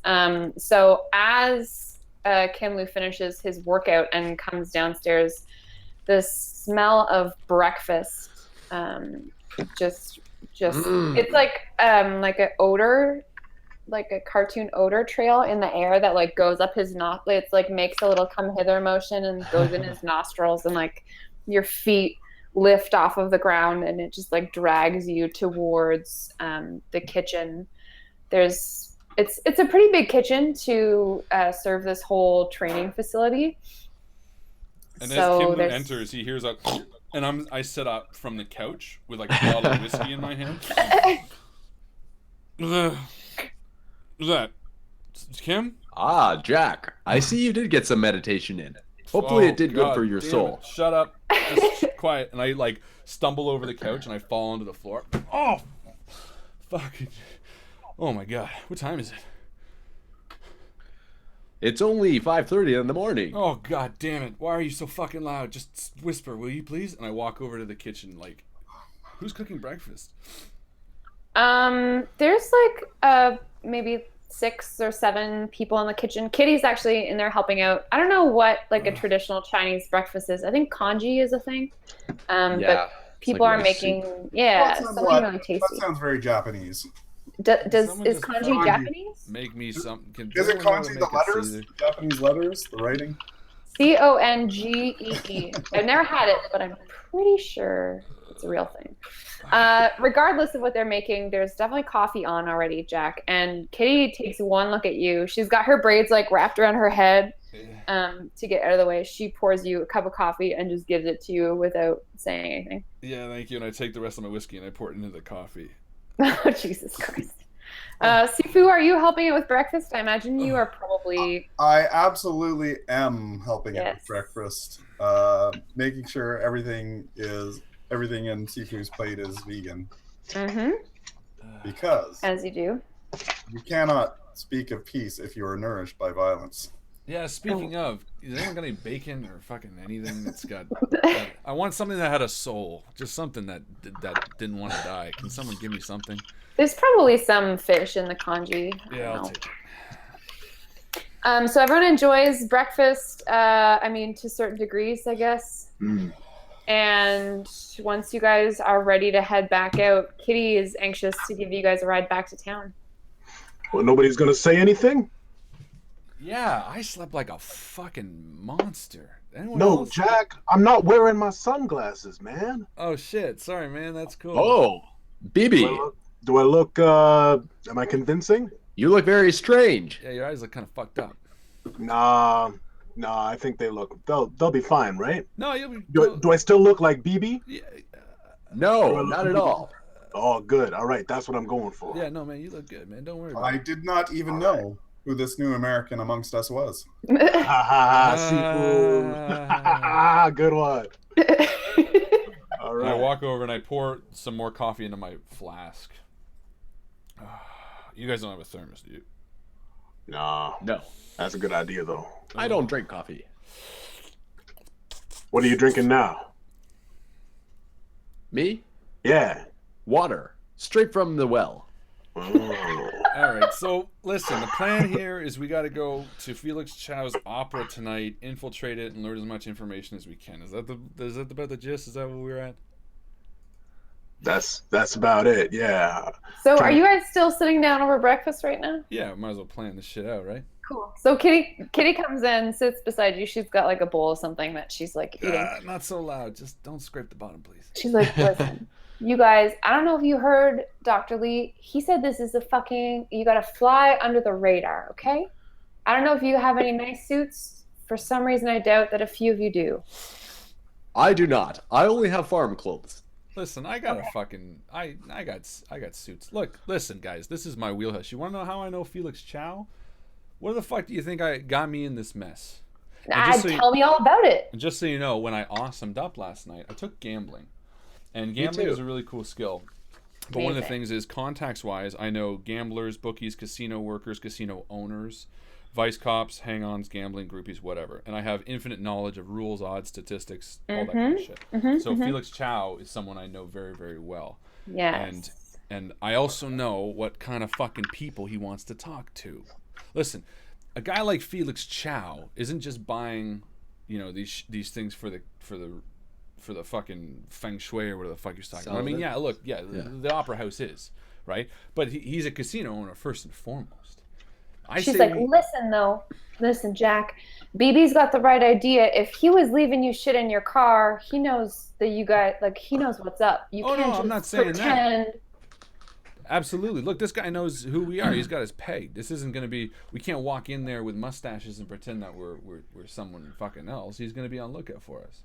And she looks over at BB, who's got Agnes sitting on the chair beside him. She's like, "Baby, honey, I don't know how you're gonna be able to bring that into the opera with you." Well, I can't bring Agnes.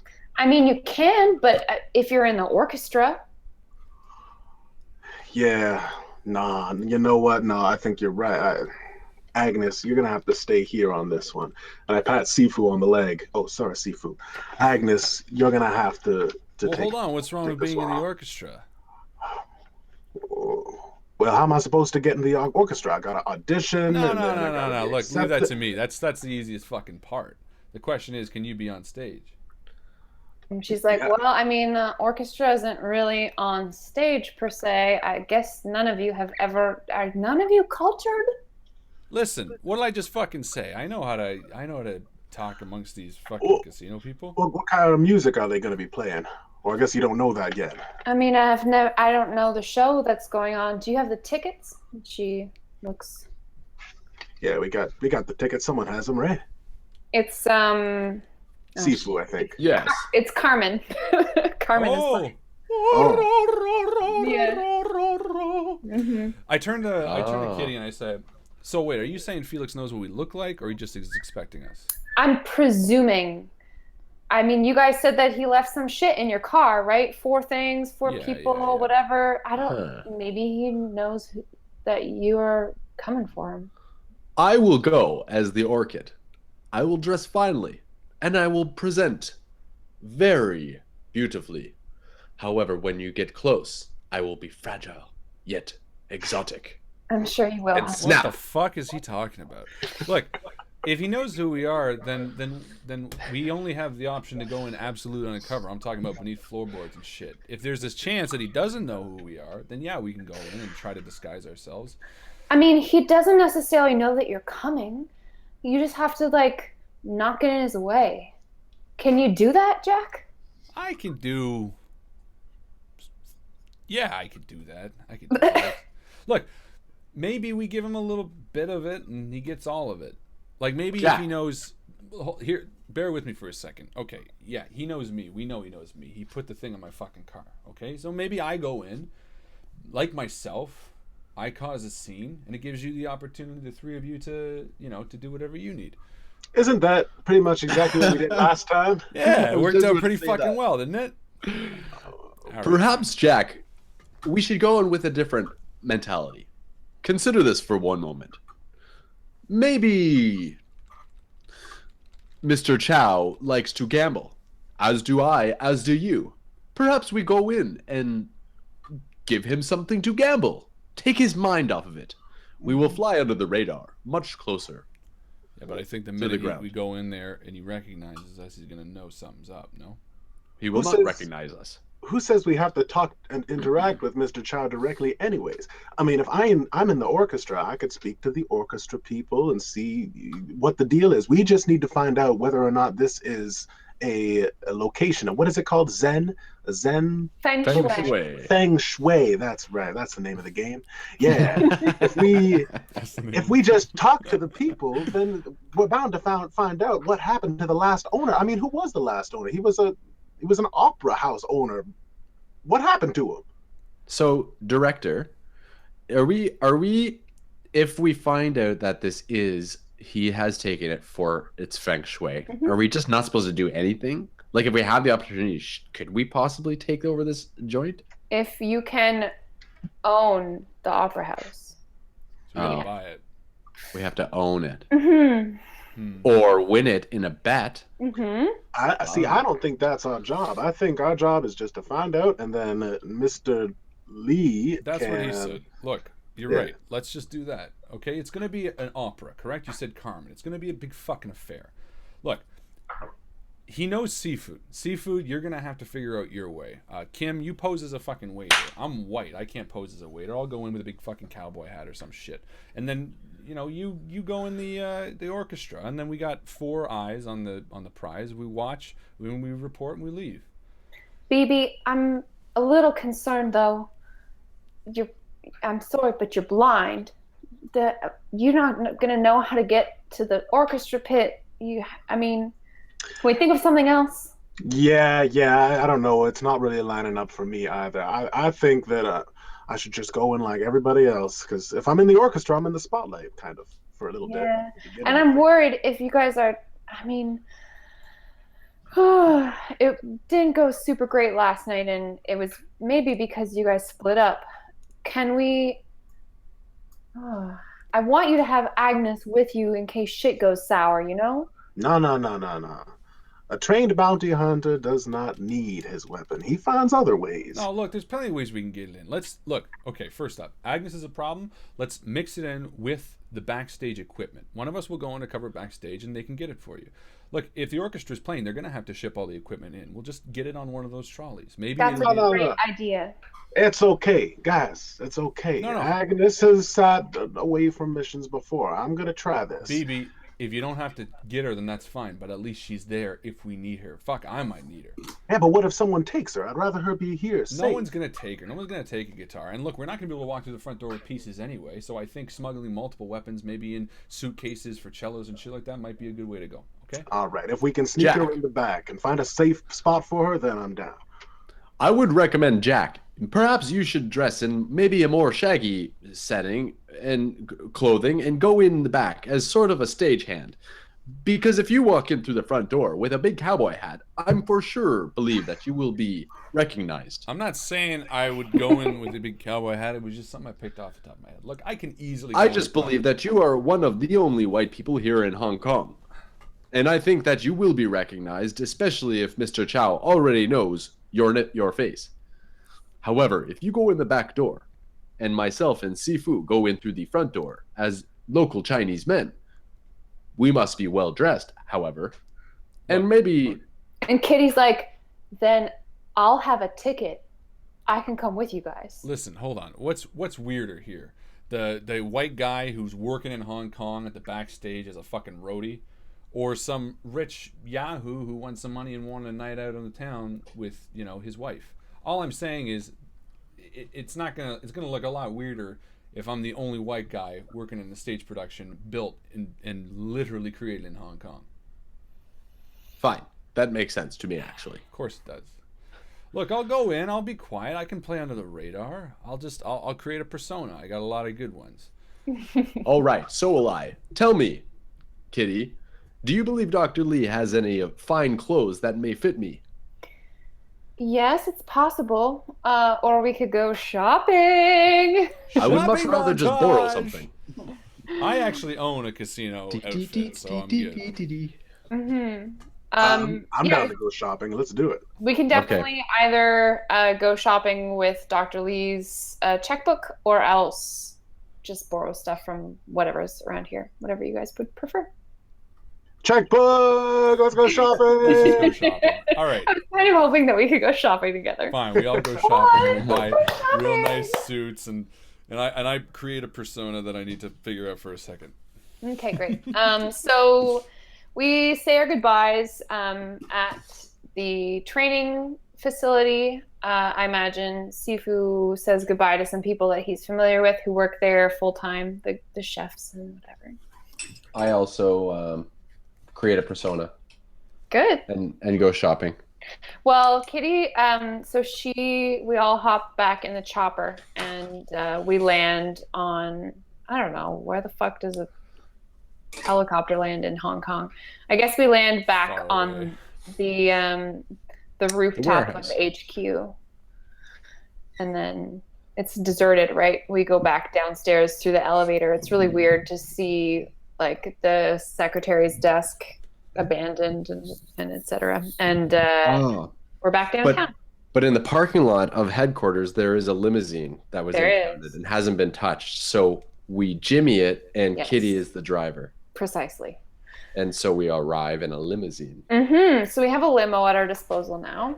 All right, Seafood, what's your plan here?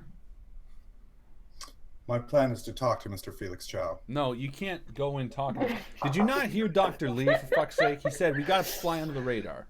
If you walk in, you start talking to him, the whole thing is blown. Yeah, Kitty's like, that's a bad idea. I mean, unless you just want to And my speak plan with is to him. sit and enjoy the opera, as I have not seen one before. All right. And BB, we're gonna smuggle your weapon as well as mine. And I pull out a fucking Colt 45, and I'm like, the 1911. I was like, I took this from the thing, by the way. Mm-hmm. And I put them both in a guitar case. Not a We tape. have no lack of resources right now. Perfect. And In fact, instead of taking your Agnes, why don't you take Darlene here? And I pull out a violin gun, and I hand it over to it's a pretty weak shotgun. BB. Darlene, did you say? Beautiful gun. Hey, if I could use something that is a little bit more discreet, I'd be able to get it in. Nah, violin don't suit me much, but maybe just one of these gun name, insert gun name here. Oh, jeez. We know guns. Yeah, Okay. 38. 38 millimeter, That's a 38 medium millimeter. handgun. the small one. Perfect. I just grab a small handgun and I say, I know what this is. And I say, yeah, maybe we can leave Lucille in the back just in case, but there actually is a violin machine gun. Yeah, I am worried that we're not going to be able to go back for Lucille is the only thing. Agnes? Not Lucille, damn it, it's Agnes. I keep calling her Lucille. Well, it's Lucille on this sheet, so I keep on doing that. I have a coworker named Lucille, and it's fucking with me. Okay, so you're gonna bring a medium handgun concealed in a violin and leave Agnes in the car? Are we taking a car? I mean, there's a limousine. We got a fucking limo. We're gonna pull up in style. That's right. Okay, we leave it in the limo. That's perfect. For Is me. Kitty coming inside with you guys? Yeah, I need some arm candy. Well, I don't know. What if we gotta leave? Well, if we gotta leave quickly, if things go sour, Look, man, Kitty can maybe come. having someone behind the wheel. All right. You have 4 tickets. Who's Yeah, we going got in? 4 tickets. Yeah, well, look, I can't go in backstage. We talked about this, all right? I'm going to look out of place as fuck. One of the seafood... Oh, he's not there right now. But I turn to seafood. I say, why don't you just pose as a waiter slipping in the back? Sifu is always there. Okay, why don't you just pose as a waiter slipping in the back? Oh, yeah, you were a waiter at the very first scene that we played. Yes. So you have experience. I put it on my resume. Do you want to be staff, Seafood? I can be staff, yes. Okay. So Kitty will buy a nice dress. Yeah, but not too expensive. I Ron mean- Corman is a tight but fiscal-minded man. I don't know who that is. Darling, it's me. I'm Ron Corman. It's the persona I have adapted for tonight's entertainment. I turn to BB in the back of the car. Ron Corman. I think what he is an oil tycoon. And he's all the way here from, I guess, New Hampshire. New Hampshire. Yeah, I like the sounds of that. Yeah. He's here looking for new investors in his newest business and thought he'd spend a night on the town with his young... You're reminding me of... Kitty's like, young what? Well, What am I supposed to be? well, I don't know. If they ask, we'll figure it out. Look, it doesn't matter. We're going to be fine. Hong Kong stands for whale's vagina. Oh, yeah, that guy? Yeah. What's that from? We've lost the thread a little bit. No. No, we're good. I will Alex? be John. No, not John. I will be Tony Tutti. Tony Really too. now it's coming up with last name. All right, listen, Seafood. Tony Lee. Here's the That's plan. it. Tony Lee. We'll drop you off at the side, okay? You get around back, you knock out one of the waiters, and you take his place. You also bring along Agnes, the guitar, and my pistol, which is slipped into it, and I put it inside. You get that on the trolley so that they wheel it inside. That way you can walk in unsuspected. Then you dupe in as a waiter, and you start working the floor. But keep your face hidden from Felix. You said he knows you? Yes. So you have to make sure that he does not see you.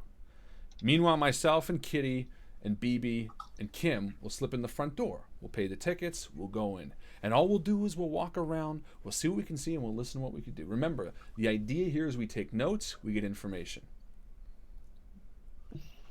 That sounds great. This is perfect. Excellent plan. We will make it work this time. Unlike last time, which failed miserably. Hey, listen, in all fairness, yeah, I fucked up the first time, but I got that big motherfucker out to the car. It was Seafood who couldn't finish him. He did Kitty run away. is like, I don't have any weapons. Can we go get some arms, please? Well, I just got a knife in my boot. I don't think we need much more. Look, the whole plan here is we're not going to be killing people, Kitty. Yeah, but I'm worried. Don't be worried. It's fine. All right. If you think so. Everything is going to be all right. So what do you guys want to do until evening? Well, we shop for these clothes. We shop. We makeover. I want a mustache. I think it would make sense. Yeah. Yeah.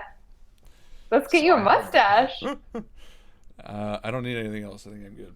Yeah, you look great. I look like somebody else. Okay. I think we're good. Should we fast forward? Yeah, Let's let's fast do forward it. time. All right. So we arrive at the Apple Blossom Theater. I feel like maybe no. Sifu is driving Oh, that's even better. because Sifu. Kitty is making an entrance with Jack. Yeah, and as Kitty sitting beside me, I say, "Listen, you also have to act as translator for me, okay? If anybody asks me something, I'm Ron Corman, oil tycoon. So if they ask me something about that, you got to figure out what the fuck they're saying." Yeah, I think I can figure that out. Well, I mean, whatever. Maybe we just got married. I don't know that much about you. It's gonna be fine. all right. Listen, you're moving a bit fast for me. She looks over at BB and at Kim Lu. Are you guys gonna be okay? You're gonna be cool? Of course. Ha ha ha. I am Tony Lee. Get me Yeah. a drink. I'll be cool. Should be nice. BB, what's All your right. story? My story? Well, my story is that I'm a local musician and I just wanted to come and see the show. Are we going in together or separate? And when people know you're blind, won't they know that they can't? People don't know I'm blind. Okay. So you gotta be with us. Yeah. How about this, BB? Why don't you be an associate of mine instead? And we can be business partners, and that way I can guide you if you're stuck at a wall. Absolutely. That sounds good. Yeah. But for the record, this is the first time I'm trying this, but this is gonna work. And Kim Lu, you can maybe be a bit more of a free agent. The three of us will stick together, and you can keep us in your sight, but you can get a little bit of a different Especially because perspective. BB and I don't speak the language and know the customs. Yes. Call me I will Harvey. do. Harvey. I will Harvey. be someone that I am normally not. I am Tony Lee. I will pick up women. I will have alcoholic drinks. Okay. I will schmooze with All right, but don't bartenders. forget the mission, all right? Don't hurt yourself, babe. Yeah. Of course not. I never forget. Sifu, you're gonna park and then make your way through the back. Take a waiter down, change your clothes, and then keep us in your sight, right? I understand. And you're not going to interact with Felix, or I'm not sure what's going on. If you see Felix, just go the other way. All right, so Sifu pulls up to the Apple Blossom Theater. It is a gorgeous and relatively modern building for the 1960s, that is. Just want to show you, I did actually print out, when I printed my sheet, I took intrusion. When I posted it, I put perspective. But That's that was- very I good. forgot to save it. Yeah. Intrusion means that you're able to get into places you're not supposed to be, move quietly, hiding, etc. Like kitty. What? Very good. Okay, wonderful. I like the hat, Justin. Thank you. Good. Okay, so the building reclines invitingly before us like a beautiful woman. And we get out of the limousine. Kitty's wearing a sparkly black dress. Jesus, Kitty, you're trying to draw everyone's eyes on us? And I continue walking up the red carpet. I roll down my side of the window, which is on the other side of the door, and I do my perfect hand pushing leap. Yes, your feet first through the window. Feet first out through the window. I feel like you don't Sneak even know under the that car. cars have a handle. Like, that's the only way you go. And then I come in a different angle so that I come in separately, and I present my ticket to the person at the door. Perfect. Oh, I'm here to see the theater. Ha ha ha. Oh, right this way. Oh, very good seats. You're going to enjoy the show. It's been getting great reviews. Excellent. I'm really looking forward to it. And I walk up kind of stiffly, but having people on either side of the red carpet is actually pretty easy for me to make my way down. And I hear Kim talking to the lady in front of me, and I hand my ticket to her as well. And I lift my hat. Good It's evening. Evening, ma'am. How are you? Oh, very well, thank you. Welcome to the show. Thank you very much. I love this one. Yeah, I hope you enjoy. Will do. And I lean into the girl and I say, "Did you see the way he was looking at you?"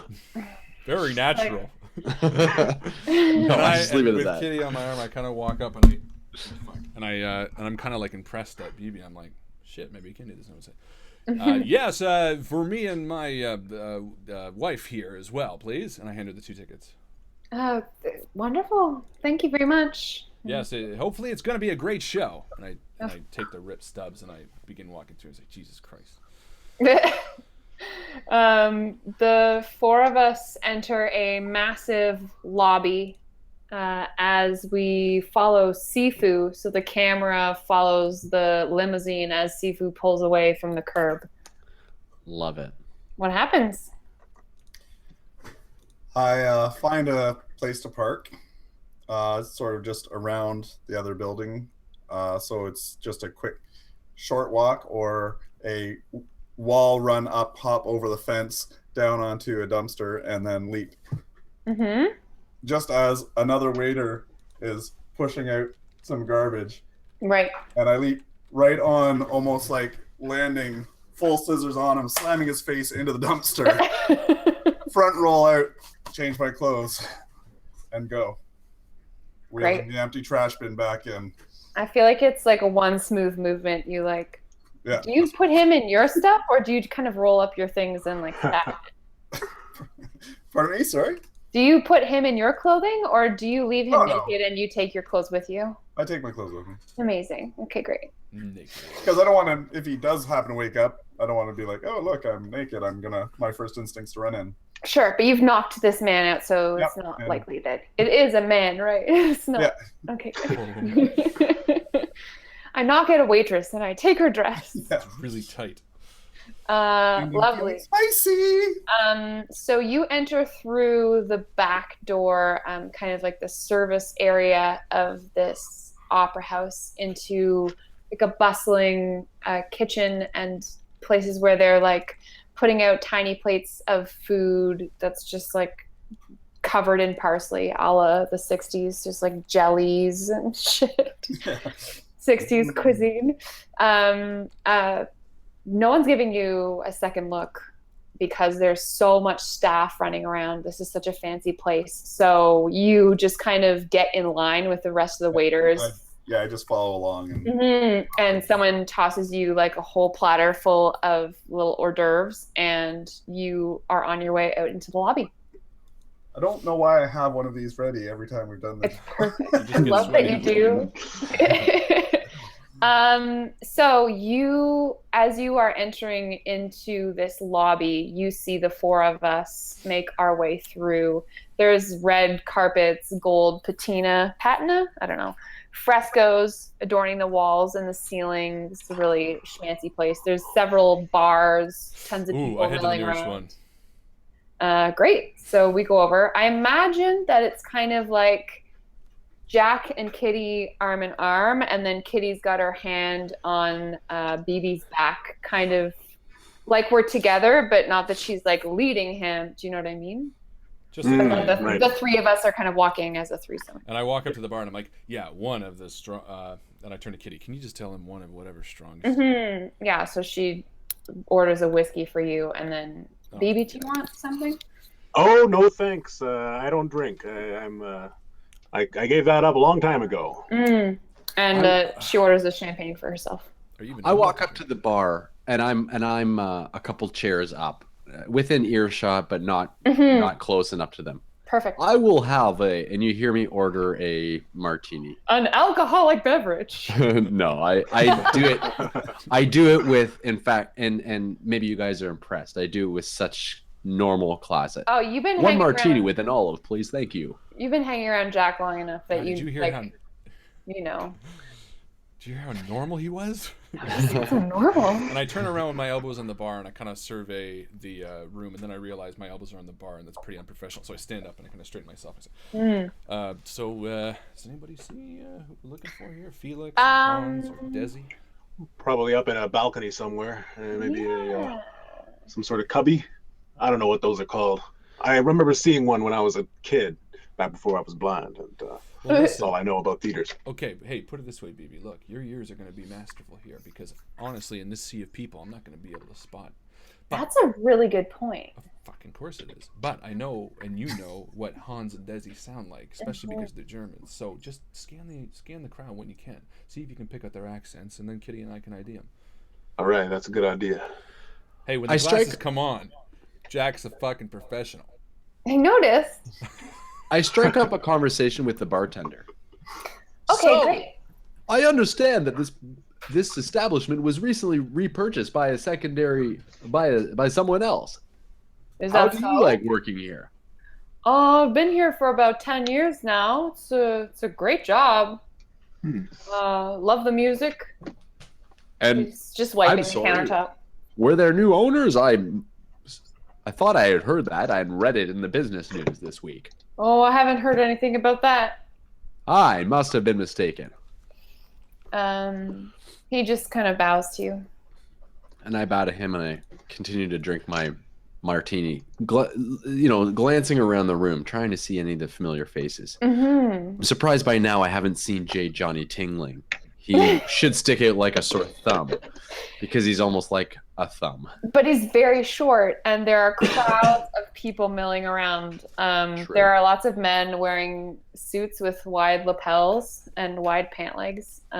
Women in off-the-shoulder gowns, stiletto heels.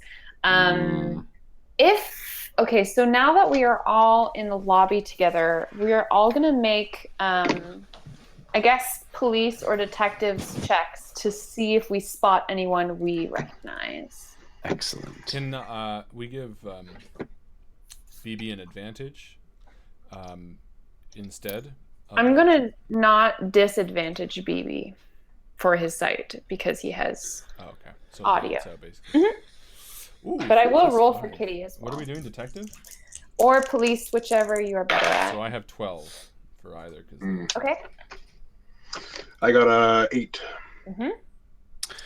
I got a 9. Mm-hmm. I too have an 8, which is Okay. a number in Chinese. Kitty rolled -1, so that's a 6, as she is not trained. So Jack is the only one who spots someone of ill repute. Is it Chow or one of the others? It's actually none of the above. Oh. You see May Ong. Jesus Christ. She's got a gash on her face where I you gave it cut to her with a knife. It's not healing good. When I see her, I spin around towards the bar. Oh, shit. She's wearing this gorgeous silver dress that sweeps the floor. And she is holding the arm of someone who you didn't catch sight of. And I turn to Kitty and I say, that's... See the girl with the big gash across the room? The big gash? Yeah, not... Get your mind in the gutter. I'm talking On her about face. On her face. Oh, Jesus. Is that May? Yeah, turn around. And I That again, we bitch face the fucking bar. turned. Listen, do you recognize the guy she's with? And Kitty takes a look over her shoulder and she's like, he's not turning this way. He's talking to a bunch of people. All right. Do you hear us talking, Kim? You're like 4 people down. I'm listening. Okay. So yeah. If she spots And I us, we're also- done. She would recognize me in a heartbeat as well as the other guys. And me too, obviously. I've been picking you guys up for months. What do we do?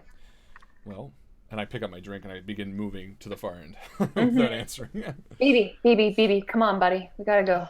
Who's that? Who's BB? Oh shit. Tony. Harvey. Tony? Harvey, Harvey? down this way, Yeah, friend. That's okay. It's nice to meet you too. Yeah, where are we going exactly now? Where are we And I going? head down to the end and I pick a random must person. go to the washroom. And I pick a random person at the end of the bar and I say, "Hi, it's Ron Corman here. This is my friend Harvey Wallbanger, and Hey there.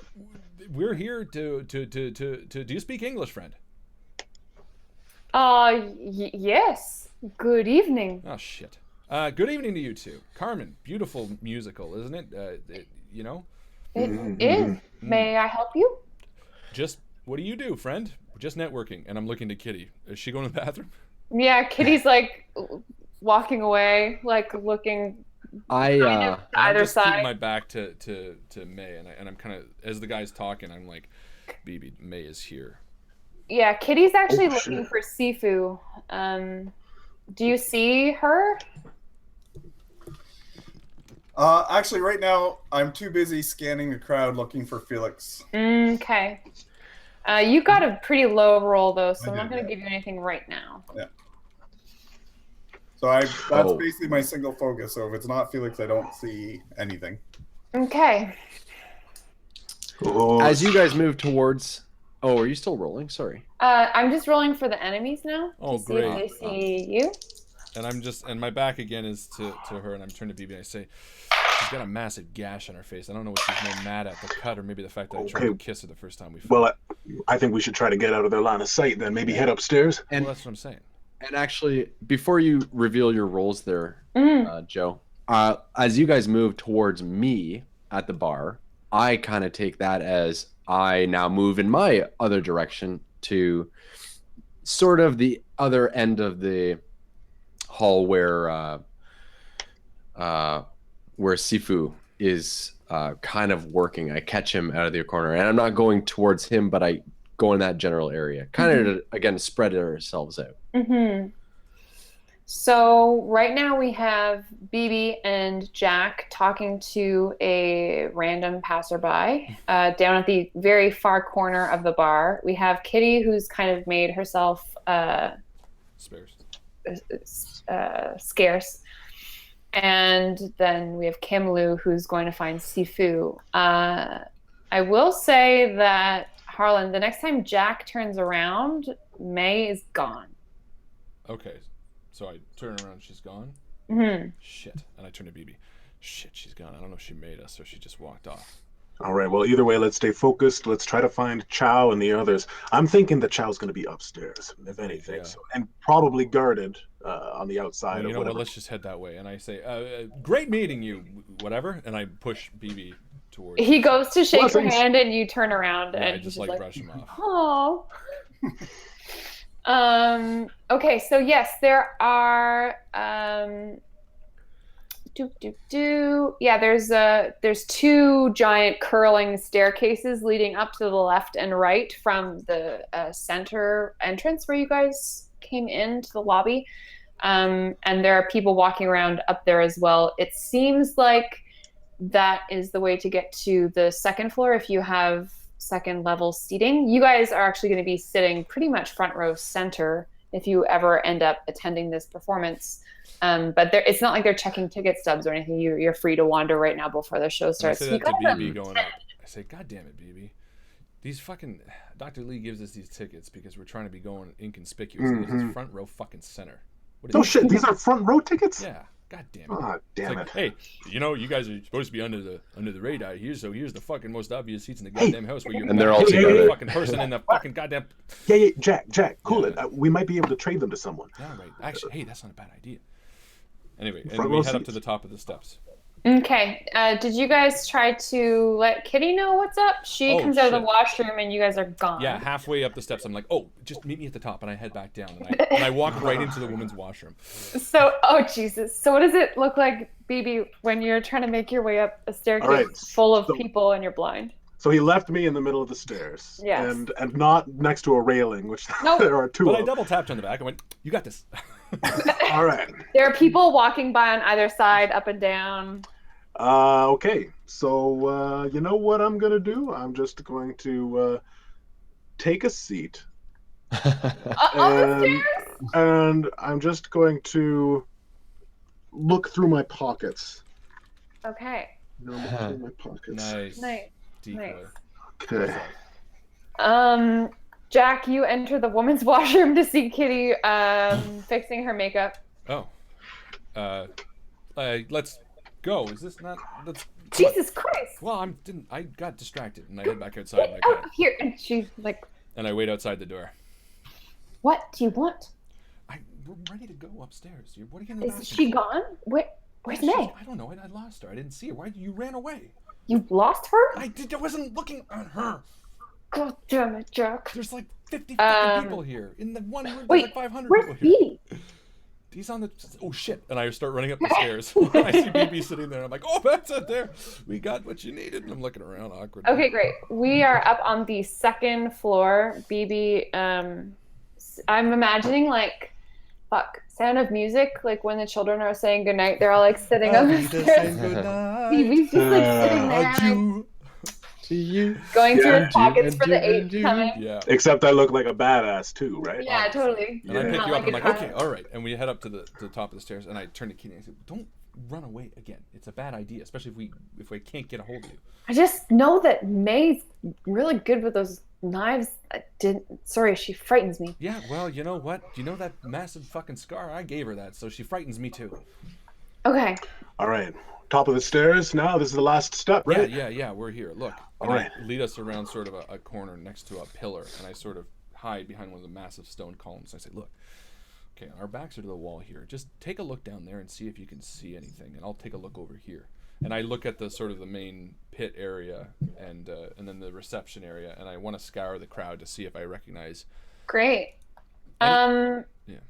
this is interesting because now that we have a balcony situation, we are looking down at the first floor as well as across at the second floor. Mm-hmm. So I will say, I mean, this isn't Feng Shui rules, but with D&D, you can roll with advantage. So we'll just do that. So you can try to roll twice So basically, and take the higher of the two. excellent. So there's my first, and there's my second. Well, the first is 0.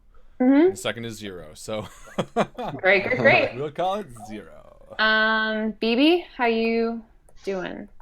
There is so much cologne and perfume in this place. Use your ears. But no. Well, one of my tricks, I'm just wishing I had spoken with Sifu a little bit more about Chow. Because one of my tricks as a bounty hunter that not many other bounty hunters can do is that I can smell a person's cologne. If I know what cologne they're wearing, then I can track them down, using that way. And I don't know what cologne Chow wears, but I know that Desi wears sweet Lemon?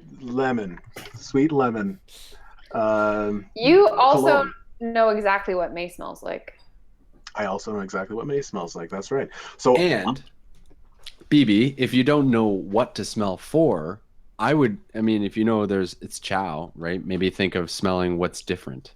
what smells different? Maybe something smells completely different. That's true. Well, I mean, there's hundreds and thousands of people in here. Yeah. Lots of different. And I see you sniff in the air, and I say, yeah, but look, focus on May, because she's the only one that might have spotted us so far. We can't let her get the drop on us, and we can't let her alert Chow or anybody else. Desert Orchid, okay. Let's see what I can do. Desert Orchid is what she wears. So they canceled each other out, so I got a 12 for detective. Not bad. Okay. You see May, or you smell May. She's downstairs. You smell me. You smell May. And I smell good. And May is downstairs, and you know that she's approximately in the same area as Kim Lu and Sifu are. All right. So I pat Jack on the shoulder, and I gesture subtly down in that direction. And Take a better look. What do you see? Sorry, with his sort of visual or smell, can I spot her then? Yeah, you see her. And I want to do a detective just to see how she's acting. Do I think she maybe caught us and I'm at a -4, so fuck it.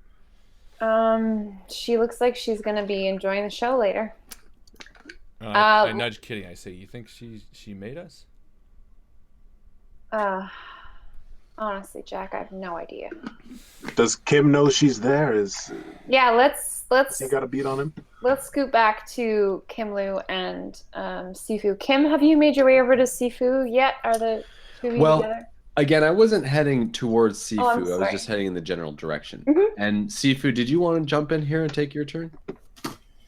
I actually am not really doing anything. I was just singly trying to focus out and find Felix Chow. I imagine that you have been walking around with an empty tray for a long time now.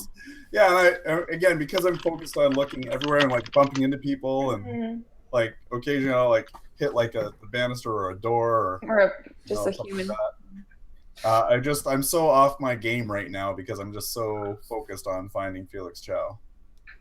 Okay, with that single-mindedness, why don't you make another detectives or police roll for me? Alrighty. She called you single-minded. Hmm? Oh, sorry, single, not simple. Yeah, just 7. No, okay. You don't see... Oh no, it's 6 is when it boxcars, right? Not just when it's the same thing. Correct. Everyone should be remembering that 6s explode, and boxcars also you reroll. So Sifu, unfortunately, you do not see. You don't see Felix. You do notice that Kim Lu has come into kind of your quadrant. Kim Lu. And I am looking for Sifu as well as the other people that were looking. Why don't you do one more perception check for me, and then we're going to move on from this. So 2 plus I don't have detective, so it's just It's a unskilled, 7. right? Mhm. So 9. You see Sifu walking around with an empty tray in his hands, and you also see May. She seems to be okay. So May is walking on the arm of someone who's not facing you. And the two of them are surrounded by kind of a crowd of people. They are making their way towards Sifu, kind of in a way, but not directly. It almost seems like they're headed. I don't know. So let's say that the lights turn on and off in the well-known signal that the show's 15 about to be minutes. starting. Mm-hmm. So So people actually, start to walk towards the doors to get into the auditorium itself, and May and her coterie are not heading into the auditorium. now with that being said, I do point at her when I see Sifu. You And point at her? Yeah, I connect eyes with Sifu across the room, Mm-hmm. and then I kind of say, Mm-hmm. So Sifu, you see that he is pointing at May and her. now, but since the lights have flashed and she's moving in an opposite direction, Mhm. I'm going to do my best to follow stealthily. Okay. Follow Mayong, because this might lead somewhere. And Why I'm is going she to be not watching going? where she goes with my eyes as well. Yeah, so we are upstairs, the three of us. What would you guys like to do upstairs? Yeah, I want to be following May with my eyes and just sort of sussing her out and pretending to look at not the pamphlet, the fucking, what's it called? Program. Program, thank you. The fucking program as she's moving. Oh, Okay. They got Alexander Payne on the chair. Oh, it seems like we're on the wrong level. Yeah. Our seats are downstairs, and we head back down, or? No, I want to keep. Unless she gets off to a point where we have to go down and follow. I mean, I'm imagining this lobby as so the auditorium, I keep calling it an auditorium, but the area where there's like the orchestra and the stage and all the seating, Yeah. it's this giant round chamber, and the lobby kind of stretches around the perimeter of this chamber. Are they through doors? And or then open there's the doors are open, and so there's staircases leading up to the second level, but May is kind of like heading around the corner to the point where we're going to lose sight of her soon if we don't. Okay, then I'm gonna follow. Okay, we can fall on the second story, or we can go down to the first level. Maybe, and I say, why don't you stay up? Okay, you keep Me? BB up here. Yeah, you keep BB up here. He's gonna be more used in pointing someone out. I'll look up every few minutes if you spot anybody. You just make the signal, and I can follow them. Okay, BB, are you cool with that? Yeah, all right, let's try it. All right, come here. We'll be all right. Takes your arm. And Yeah. I go and I slide and I start heading down the stairs, trying to keep eyes with May as I can. And Kim, Lou, you are also trying to follow May. So anyone who wants to follow that group of people should roll me an intrusion to move quietly and hide. Okay, so I don't have intrusion either, so. Well, But actually, I did roll. I'm gonna be looking still for the others, so like I want the other guys to up there if they spot any of the other people too. But I did just explode a green die. Nice. Fuck yeah, you did. How can I do this? So it's 6 and 1. I'm just gonna reset and then roll one of these. So 4 and 6 and 1. So 10, 9 plus 7 is 16. Beautiful. Yeah, you do a great job. This is very reminiscent of your sneak into the piano bar last night when you're like hiding behind a woman's hat and then hiding behind a Chevrolet. So yes, you manage. Actually, how close would you like to get to them? Within earshot, so I can hear what they're saying. Okay. I will say that once you're within earshot, you recognize the man on May's arm as Hans Kruller. Okay. And they are talking about how much information should I give you? All of it. All of it. of it. Three They're of us. talking about making the appointment. Making the appointment. Mhm. Perfect. Assuming, in my mind, making the appointment with Johnny Chow or Felix Chow and Desi Lemons and J. Johnny Tingling. Mm. But I could be wrong. Can I get who else is following? Harlan, Jack is following. No, I'm just watching until she's out of sight, and then I will continue. Okay, great. So Kim, you follow May and May and Hans. But I do look up at Kitty and BB to see if they've spotted anybody else. Let me roll real quick. Do you want to do another roll for me there, BB? Another Yeah, that's dog no nose good. check. No. Yeah, I got You a got 15. You got a 15. You recognize that smell. Desi Lemons. He's in the building. And I'm looking to see what direction.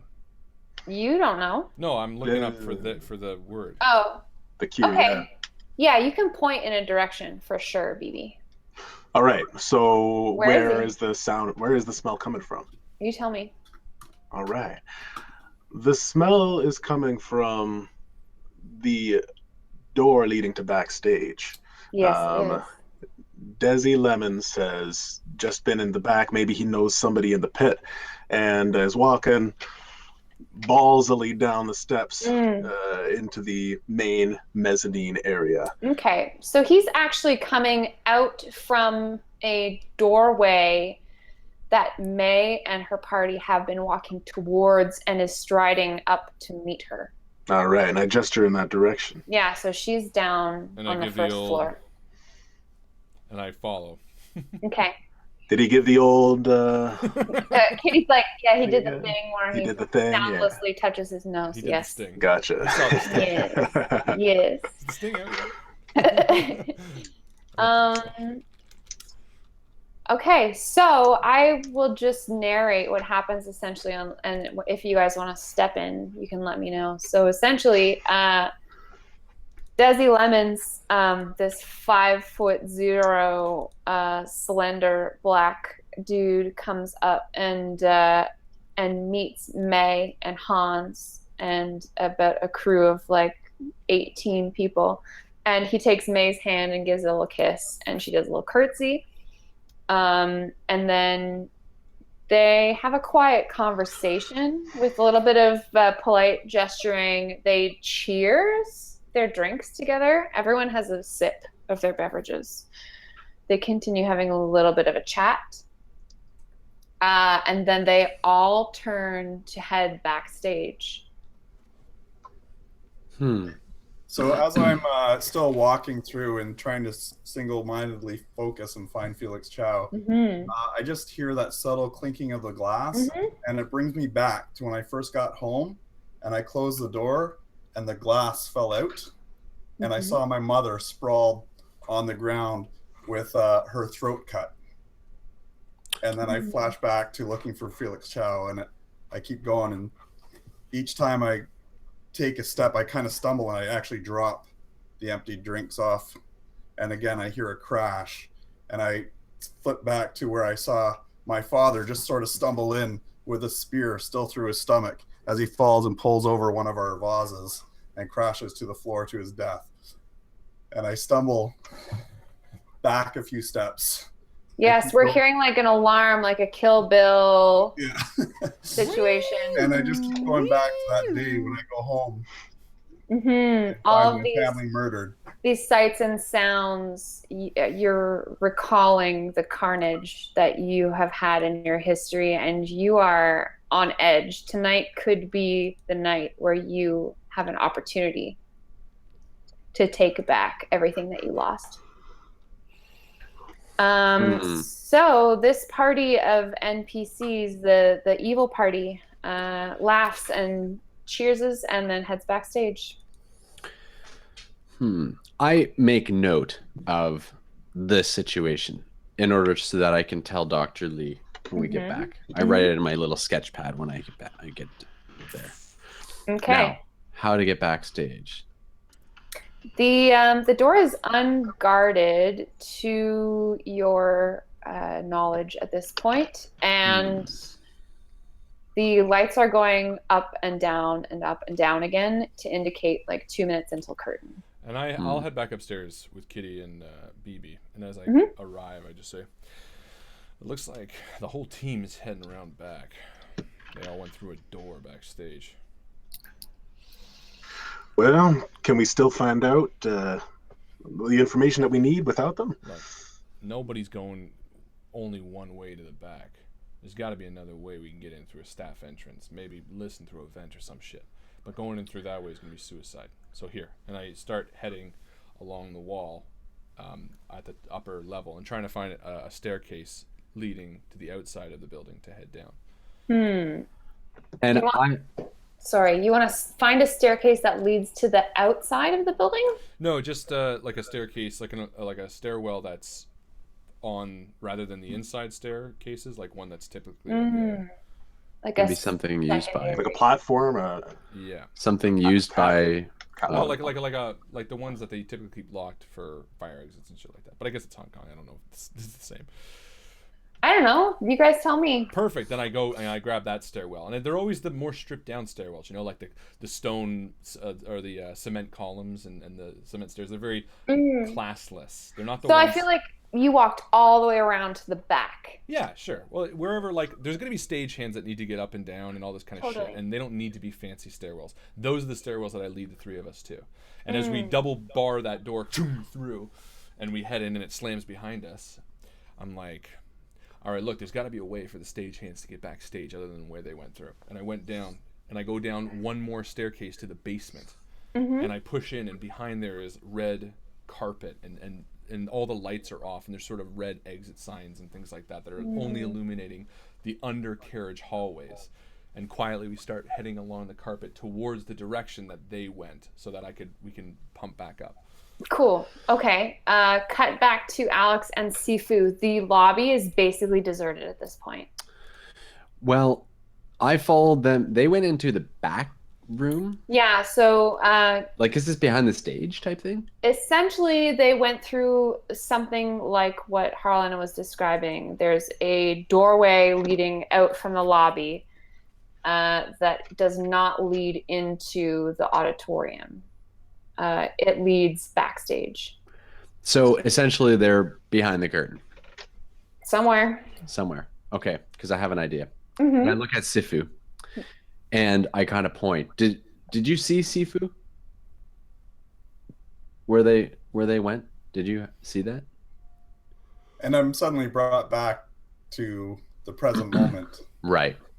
And you see me across the room staring at you. Please forgive me, Mr. Han, for I was blinded. But I'm like all the way across the room. Today. I can't hear you. Oh, like, okay. We're across the room. Oh, I thought you came all the way up to me. No, See, no. That's how blind I am. I'm just like it's really caught babbling. up. I'm picturing this. I come just back want to breathe and walk over to Mr. Han. No. Don't walk over to me. Oh. No, I'll just point. I'll be like, that again. They went behind the curtain. Because in my mind, here's what's going to happen. This is what I'm going to do. So in between the flicking of the lights, I make a mad dash so quick, so lightning quick that people don't even realize it. And I do a dive across the orchestra and I slide across the stage underneath the curtain. Stage? Underneath the curtain. Oh, you were in the lobby, honeybee. So you'd have to go to the actual room and run past all the people that are in their seats to the front, in between a flick of light. Fine, never mind it. Okay, Sifu, yeah, come over to me. So you have like a thought bubble that has like you doing all this stuff. And then Then I'm like, no. And he goes, blink. And there's like sprinkles on my face. Aw. Okay, so Sifu, we join in the middle of the room, and I tell you exactly what I saw and exactly what what we should do, and I suggest we go follow them through the door. Right. It's been about 2 minutes. Hopefully, they vacated the area where they just were. I grab the serving towel from off my arm, give one last look to the upper levels where I suspect Felix Chow should be, and storm on after Kim Luha. And as we're making our way through the underhalls, getting closer to basically the level below where they would have entered, I find another stairwell and dip off, and I quietly do this to Kitty, and I whisper to BB, "Do you listen? Can you hear them?" And I put my ear next to one of the pillars that is supporting the stage. And let's do detective. No, you just tell me. Oh yeah, I hear muffled conversations. They're upstairs. They're up one level. They're on They're the up same... one level. So, but we're under the stage, I thought, or I thought. You guys are underneath where Kimlu and Sifu are right now. That's exactly how I'm picturing it. Sort of like as if either side of the building has these undercurrents, you know, like where they can run it. I see. Okay, yeah. So I hear very, very imperceptibly. I more feel the slow padding footsteps of Kim Lu, and then shortly after the unmistakable gait of Sifu.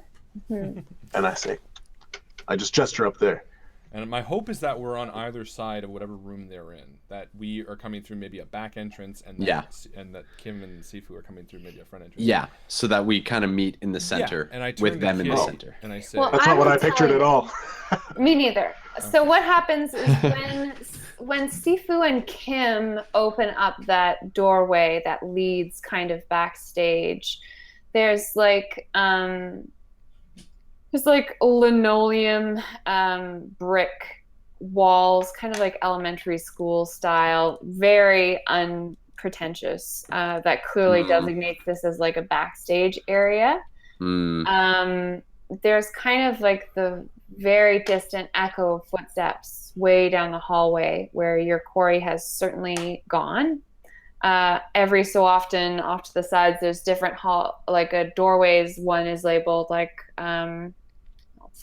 props, and one's like backstage access only. Yeah, or whatever. So this is like scenery. These are like the backstage hallway. Curtain rope room. Yeah, totally. Sandbags. The sandbag room. And then one door that just says Acme. That's actually functional stage lights, dropping stage lights. Yeah. And then off to your left, there is a staircase. So there's a door that leads to a staircase that goes down. And through that door, Kitty, BB, and Jack all enter. So the 5 of you are in the same hallway. Perfect. And I turn to, does any of the doors have instruments on them? Yeah, sure. Then can we peek in there and see if Agnes and my pistol are there? Yeah. So what would have happened for that to have been real? What do you mean? Essentially, so Sifu, I guess, loaded your shit onto a trolley and then put it on a loading dock, and then they wheel it in, and then the instrument guys who come in, they grab their instruments. So there's going to be like 2 left over that weren't grabbed. Great. Yeah. So there's musicians. It's like a green room. Yeah, exactly. And there's like a coffee maker and a sofa and shit, and there's a couple of unattended instrument cases. Agnes and etc. among them. Perfect. And I reach in and grab my gun. Your gun. And when you pass me Agnes, I strap her around my back and I say, okay, but let's remember that we're just here for recon. We're only finding out what happened to this place. I don't know how we're going to do it now that the show's starting, but maybe if we can find where they are, we can listen in on their conversation. I see them in the hallway going into a room because we're in the same hallway now, right? Yes, it's like a warren of right, like crossing. It's a maze of backstage. I don't know if you guys are familiar with like the crazy architecture of backstage hallways, but it's like in order to get from one side of the stage to the other side of the stage, you have to go like downstairs and then upstairs and around the corner and like back over there and shit. So it's like it's tricky. And it's a little bit disorienting. Okay. So we do our best to try to follow stealthily. You can hear people. All right. I want to know if there are vents large enough to fit a small person, like in the ceiling. Dispose of a body, or you mean like for you crawling? For me crawling I in. don't know what a TV dinner feels like. I didn't know what to do with this tiny toddler. And as we're walking, I turn to the other guys. I'm like, so what's the plan here? Look, we're supposed to be just doing recon, right? We find the door that they're at, we put our ears to it, we listen, and then we fuck off, right? That's it. That's all we need to do. All right. And I turn to Sifu and I say, listen, we're doing reconnaissance, right? So I figure we just find a vent, I'll go through it and listen to what they got to say, right? Yeah, that could work. That could work. You see any vents around here? Wait. And I start to feel, because it's really stuffy down here, but there's got to be some sort of ventilation, and I'd feel where the draft is coming from. So I'm going to do a quick check, and I got an 11. As you are feeling around to see if the presence of a breath of fresh air will give you a hint towards the location of a vent, you hear someone coming down the hallway towards you. And they're kind of around the corner, but so you don't see them yet, but they are on their way. But does he feel a vent? I duck into You duck into a what? a side room. Okay. What's in the room? It's a locker room. Okay. A set of footsteps walks by the doorway. What do So only Jack goes into a room? I mean, I don't know. What do you guys do? Tell me I all want to about know, it. did he feel a vent? Sure. Yeah, he felt a vent. Okay, Yeah. I jump into it. I do a leap and I just go into the vent. You jump into a vent. Yeah. Make an intrusion check. Okay. It's like straight up. Great. There's a vent straight above us, and I just somehow get into it. Mm-hmm. Maybe. Do you? Intrusion or martial arts like capability? Definitely intrusion. Okay. To get into places you're not supposed to be, repelling, climbing, moving quietly, hiding. So etc. then a 5. Okay. What does it look like when you fail to get into this vent? I leap into the air and I hit the vent, and my hands crimple as it doesn't open, and then I fall back down to the ground, and I crawl into the room with the other people. Okay. And it's like a big, like loud. Okay. So I will say that you have probably alerted the person who's coming down the hallway to your You presence. fucking Well, either that or they just think, man, there's rats in this building. Whoa, so many rats. So I run into the door and I hide on the other side of it, behind it. And I hear Kim make a thing as everyone else piles into the room, and I'm like, you gotta distract him. And I just wait at the back of the door. Actually, I put this away. I'm gonna grab something from the room. Kitty actually walked out into the hallway, and she's like, excuse me. And you guys hear the sound of a conversation of a DM talking to herself. As she's doing this, I reach into one of the lockers and I pull out a broken shard of glass off of the mirror. And I hide behind the door waiting. Does Kitty need to be rescued? Because I do have a plan. She's like, I'm sorry, I'm very lost. And she holds out her ticket stub. And anyone with their eyeball to the crack, I'm imagining like 3 of you stacked up, like heads on top of each other. She's like doing her very best to play the damsel in distress, I guess. And this person looks like classic bad guy. Has a dastardly mustache, maybe. Okay. So I And she's just like doing a good job of wasting his time right now. and I step out of the room, and I'd be like, you were incorrect. That was not the washroom. Unfortunately, it had to make do. Oh, I see. And I had a the similar guy plan. turns and looks at you really confused. And I'm still waiting behind the door to the room. And then as soon as he turns and looks, I just punch him to knock him out. All right. Oh, yeah. Let's get down to business. Ugh. Everyone roll initiative. And how many guys are there? There's just the one guy right now, but you Right still hear now. people talking down the hallway, so if you guys make a lot of noise, there might be trouble. So we are rolling 1d6 for initiative? And I And just they see don't you. explode, right? They do not. So 12. Okay. I didn't catch that. 2d6s? 1d6 and add your speed, please. Right. 13. Mm-hmm. 12 as well. Wonderful. And what's my speed? 9. Wow, what the hell? Mm-hmm. I'm really not very fast. I don't think that whole jumping across the Stage would've worked. stage would have worked. No, I don't My think speed's so. You come sliding across like Tom Cruise in Risky Business, just underneath. BB, it's you, buddy. So now, did Sifu actually connect with that punch? He is mid-punch right now. Mid-punch. We are bullet time. Nice. He All wants to, but we don't know if it's happening. All right, so just for one, what are they called? Shots? Yep. I'm going to put my Agnes case down. I'm going to open it, and I'm going to pull off the guitar strap and shut it again. Mm-hmm. And then I'm going to make my way Can't stand using a guitar strap. into the hallway slowly. But Okay.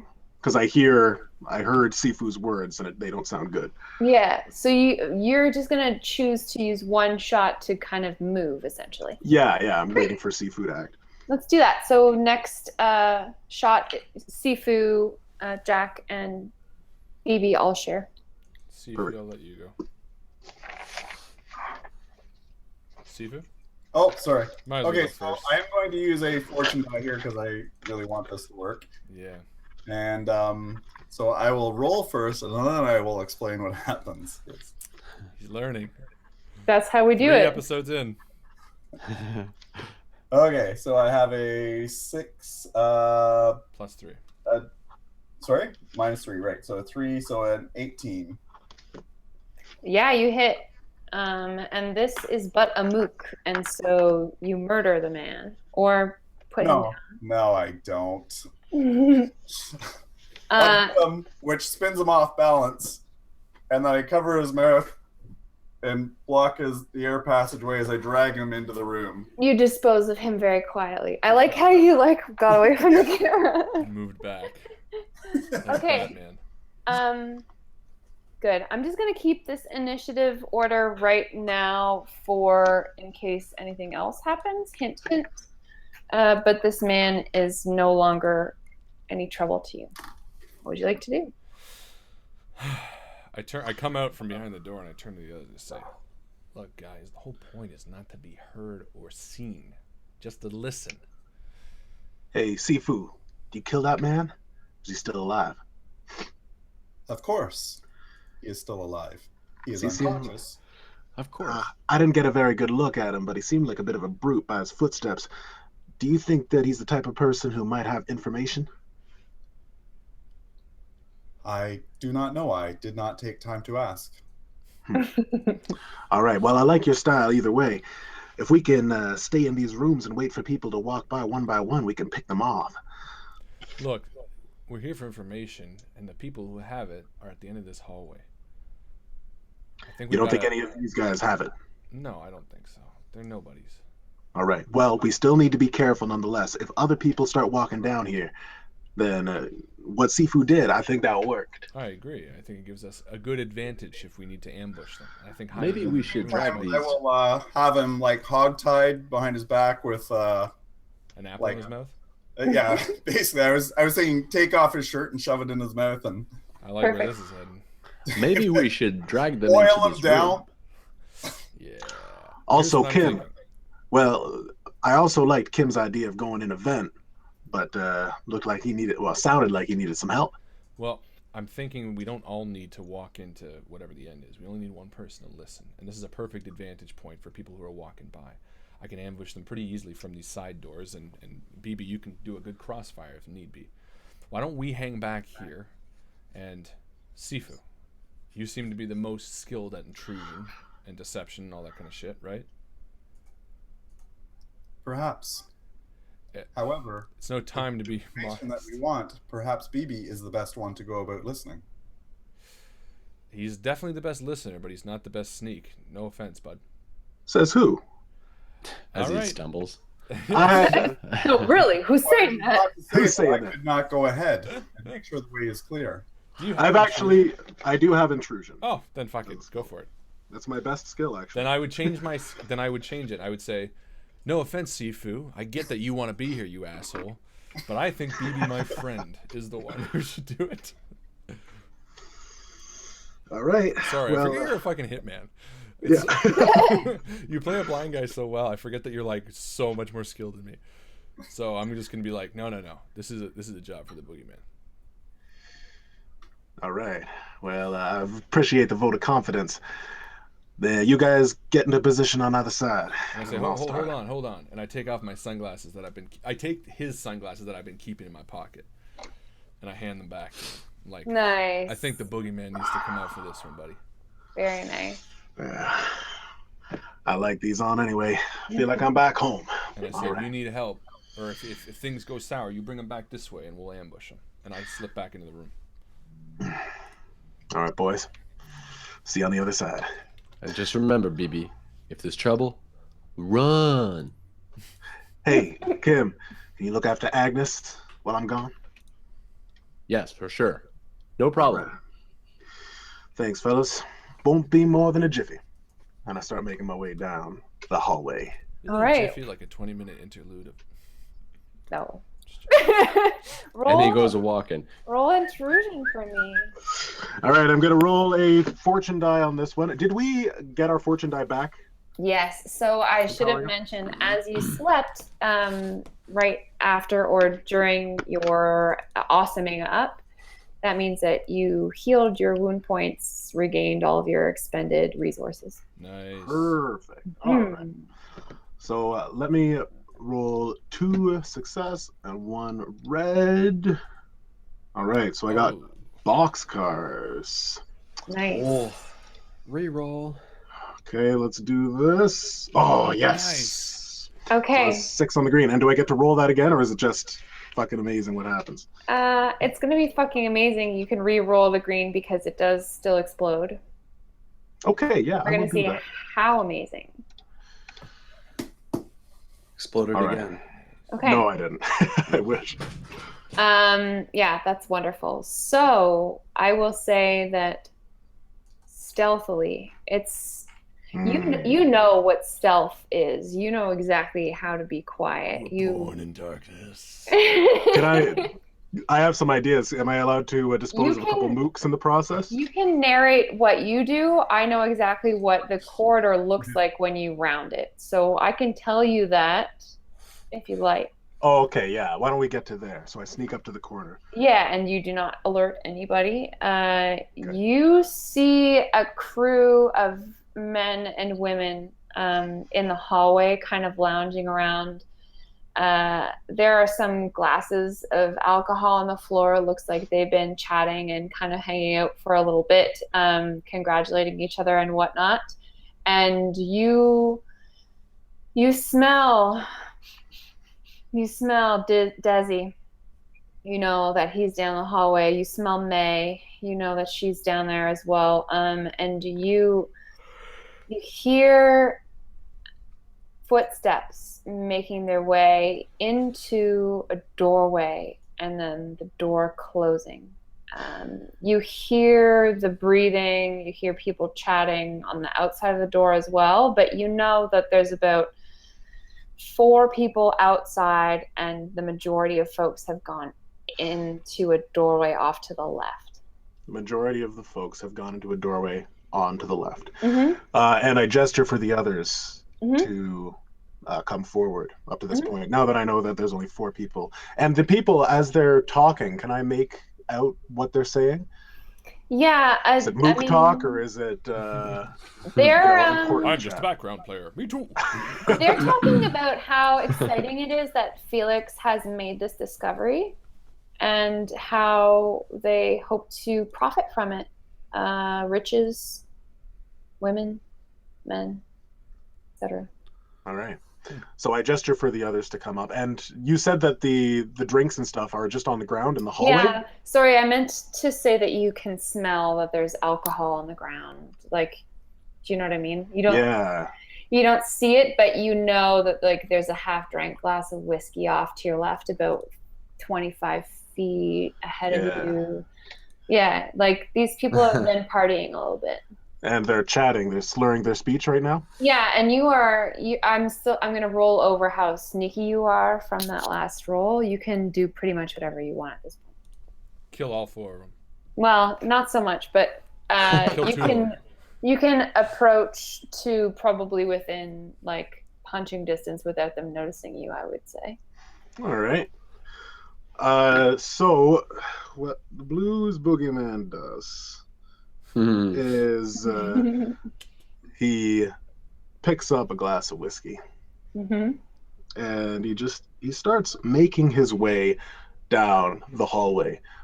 And he's not really trying to hide or anything, but the shadows and the flickering lights do lend themselves to keeping me unseen. And I just walk towards them, and the camera pans and you can see them talking. Nice. And the light flashes and I'm in the distance. You can barely see me. And then the red light flashes again and I'm a little bit closer. Oh, there's like a fluorescent light overhead that's kind of flickering, and like each time it flickers, you're closer and you're closer. Exactly. Beautiful. Until I am right beside them with a glass of whiskey. They don't even see me. Mm-hmm. And then it flickers again and I'm gone. Where are you? I'm just beside them in like another room off to the side. Okay, so BB signaled you all forward and then disappeared. Cool. So I would like to go. What initiative are you, 12? We're not in initiative until someone tries to fight someone else. Okay. Well, and this is what I'm thinking. I kind of walk up, speaking Chinese, I walk up to the 2 men and I act a little bit loose, like I've been drinking as well. Mm-hmm. And I say, I can't find where I'm going. I had a friend that was down this way. Have you seen him? The one guy's like, "What are you doing here? The show's started." Now, and I jump out with my guitar strap and I wrap it around one guy's neck and I pull him into the room. Nice. And Okay, immediately beautiful. as he does that, to the guy to my right, I give him the back of my fist, to the Okay. face. So technically it is BB and Jack's initiative right now. I will say that BB, you can incapacitate a mook as you would like, because of, you got all that shit covered. Kim, I'm going to ask you to wait until your turn. So I'm like this. Yeah, it's about to happen. Oh, And you I- can't just wait till it's my turn, With Katie bitch. beside me, I lean out and I kind of watch what's about to unfold. Mhm. And I lean back around the corner and I pull out my flask and I take a drink as I slink down on the wall and sit on the floor for a second. That's all you do? Yeah, they got this. Okay. Marvelous. And I go like this to Kitty. Eh?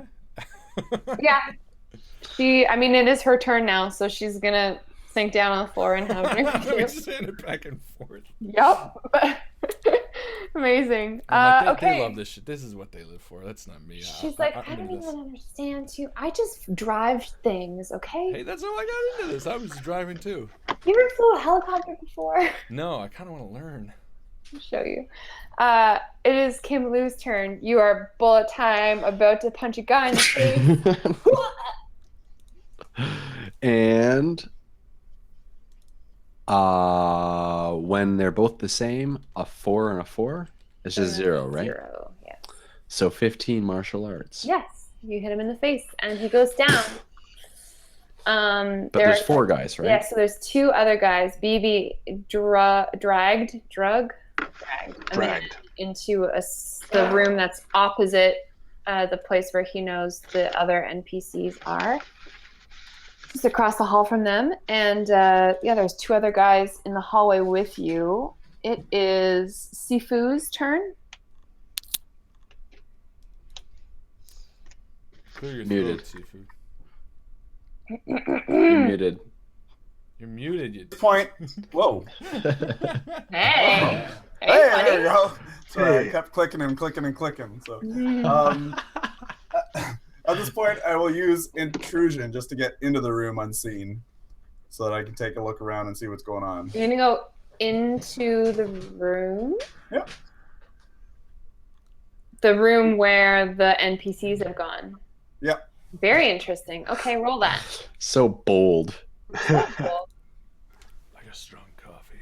All right. So I got a 14 for intrusion. Okay, very interesting. You sneak down the hallway. The two mooks are very busy being really afraid of Kim Lu. So their backs are to you, and you open the door into the room where all of your quarry has gone. I'm not going to narrate what you see yet. All right. Because you didn't wait for all of us. If no one else goes in there, I will tell you on your next turn. But this No, is too okay. I'll go in exciting. eventually. I'm just taking a drink. And as I'm continue drinking, I'm like, well, this isn't going to be needed anymore. BB, you have incapacitated a man in a side room with your guitar strap. All right. And I whip out into the hallway again, just as Kim is winding up for another punch to one of them. You don't even see it, but all of a sudden... Well, actually, I'm going to roll first. Good call. Oh, God. And you know what? I'm going to roll fortune on Very this Ace one, too. Ventura. Oh, I'm and I right got here. one is leaning up against the edge. But I got a 6 and a 1 for success, so one of them explodes. Mhm. And I got 3 for the red, so remember that. 7 and 3. Nice. Okay, so 12 plus my martial arts, which is 20. Okay, so 25. Jesus. Yeah, overkill. So 19, or 22, rather. Yeah, super good. I Super can't good. transfer that over to the other one, can I? To the other one, you would have had to say that you wanted to hit 2 people. Yeah, you're right. All right, so I all of a sudden, you just see one guy go up in the air and the flickering, and then it's just the one mook on his own.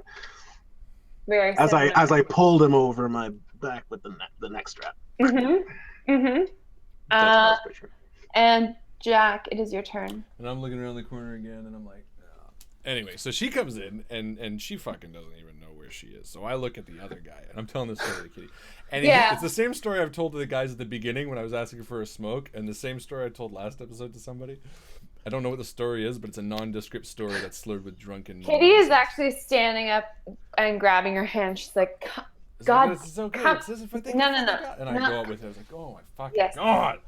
And I walk down the hall. And you see BB dispatch his second mook. Yeah. Okay, it is the mook's turn. He is going to try to hit BB, the final mook. Where is my mook sheet? Doop-a-doop-doo. Where's my glass of moke? An 11 hit you. No, it won't.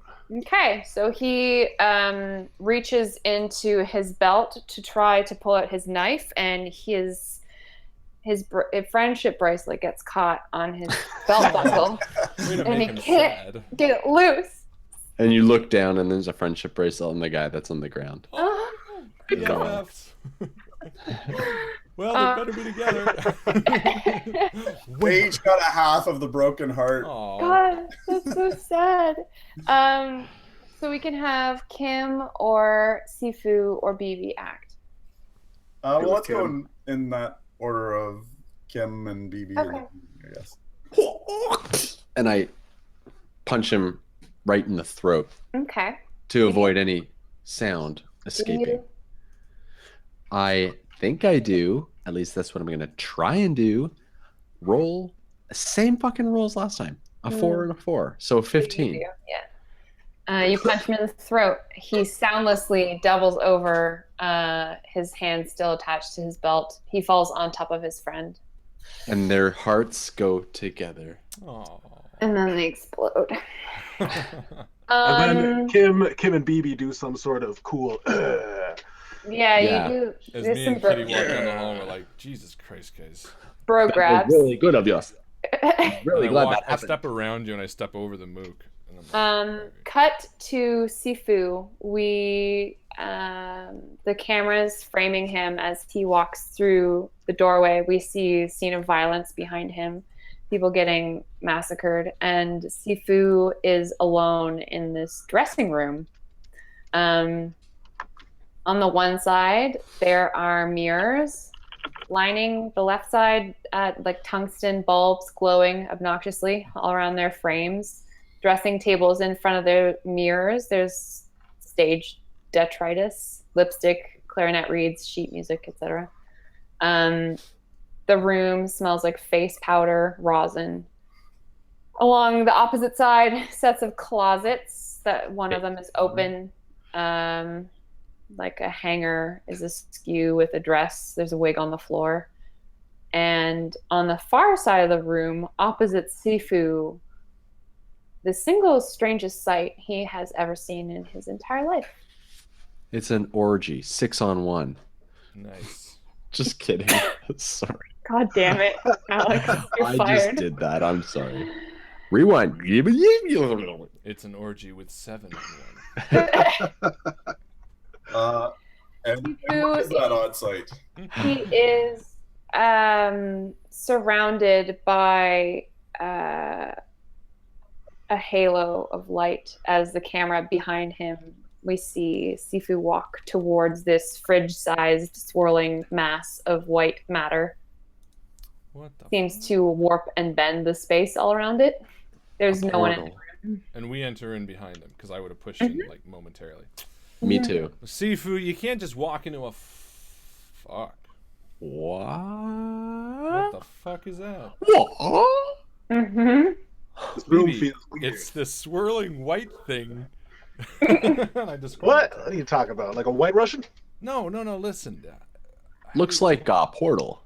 It is What? calling to you somehow. There's like you feel it, BB. It's a siren song. You can't hear it. You just know that there's something distorting the way the world is.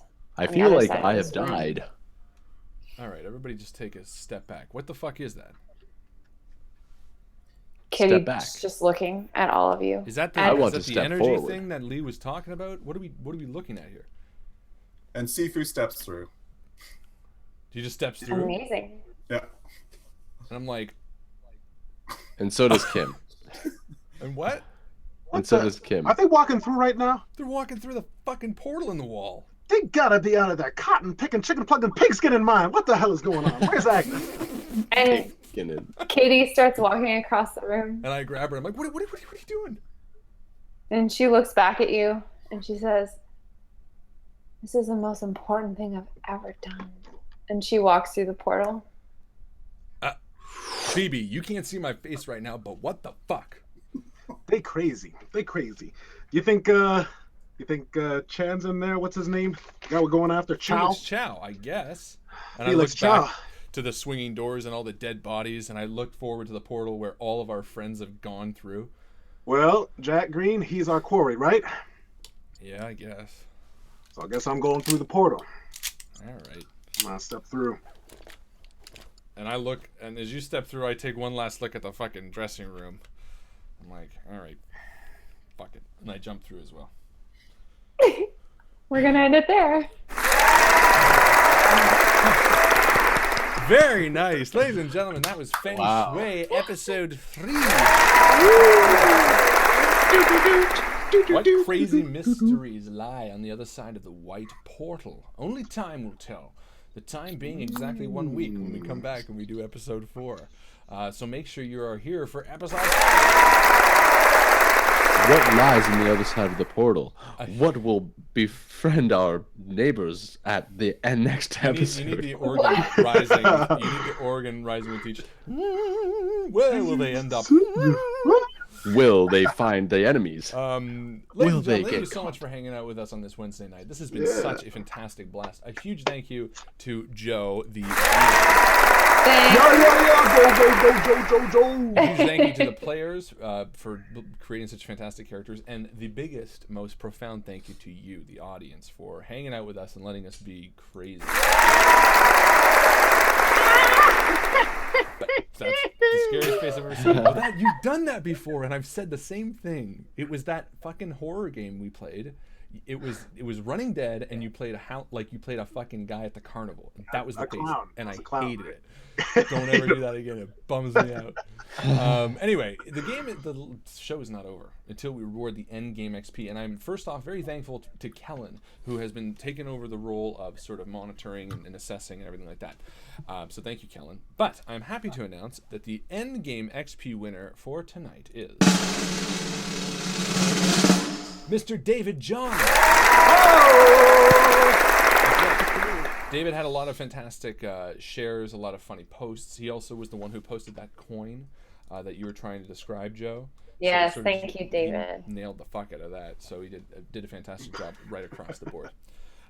So well done, David. You win the end game XP, and you will be updated tomorrow. If you ever think that you earned XP and I didn't put it down, you just let us know in the Facebook group, and I'll make sure you get some. Because I'm a nice guy like that.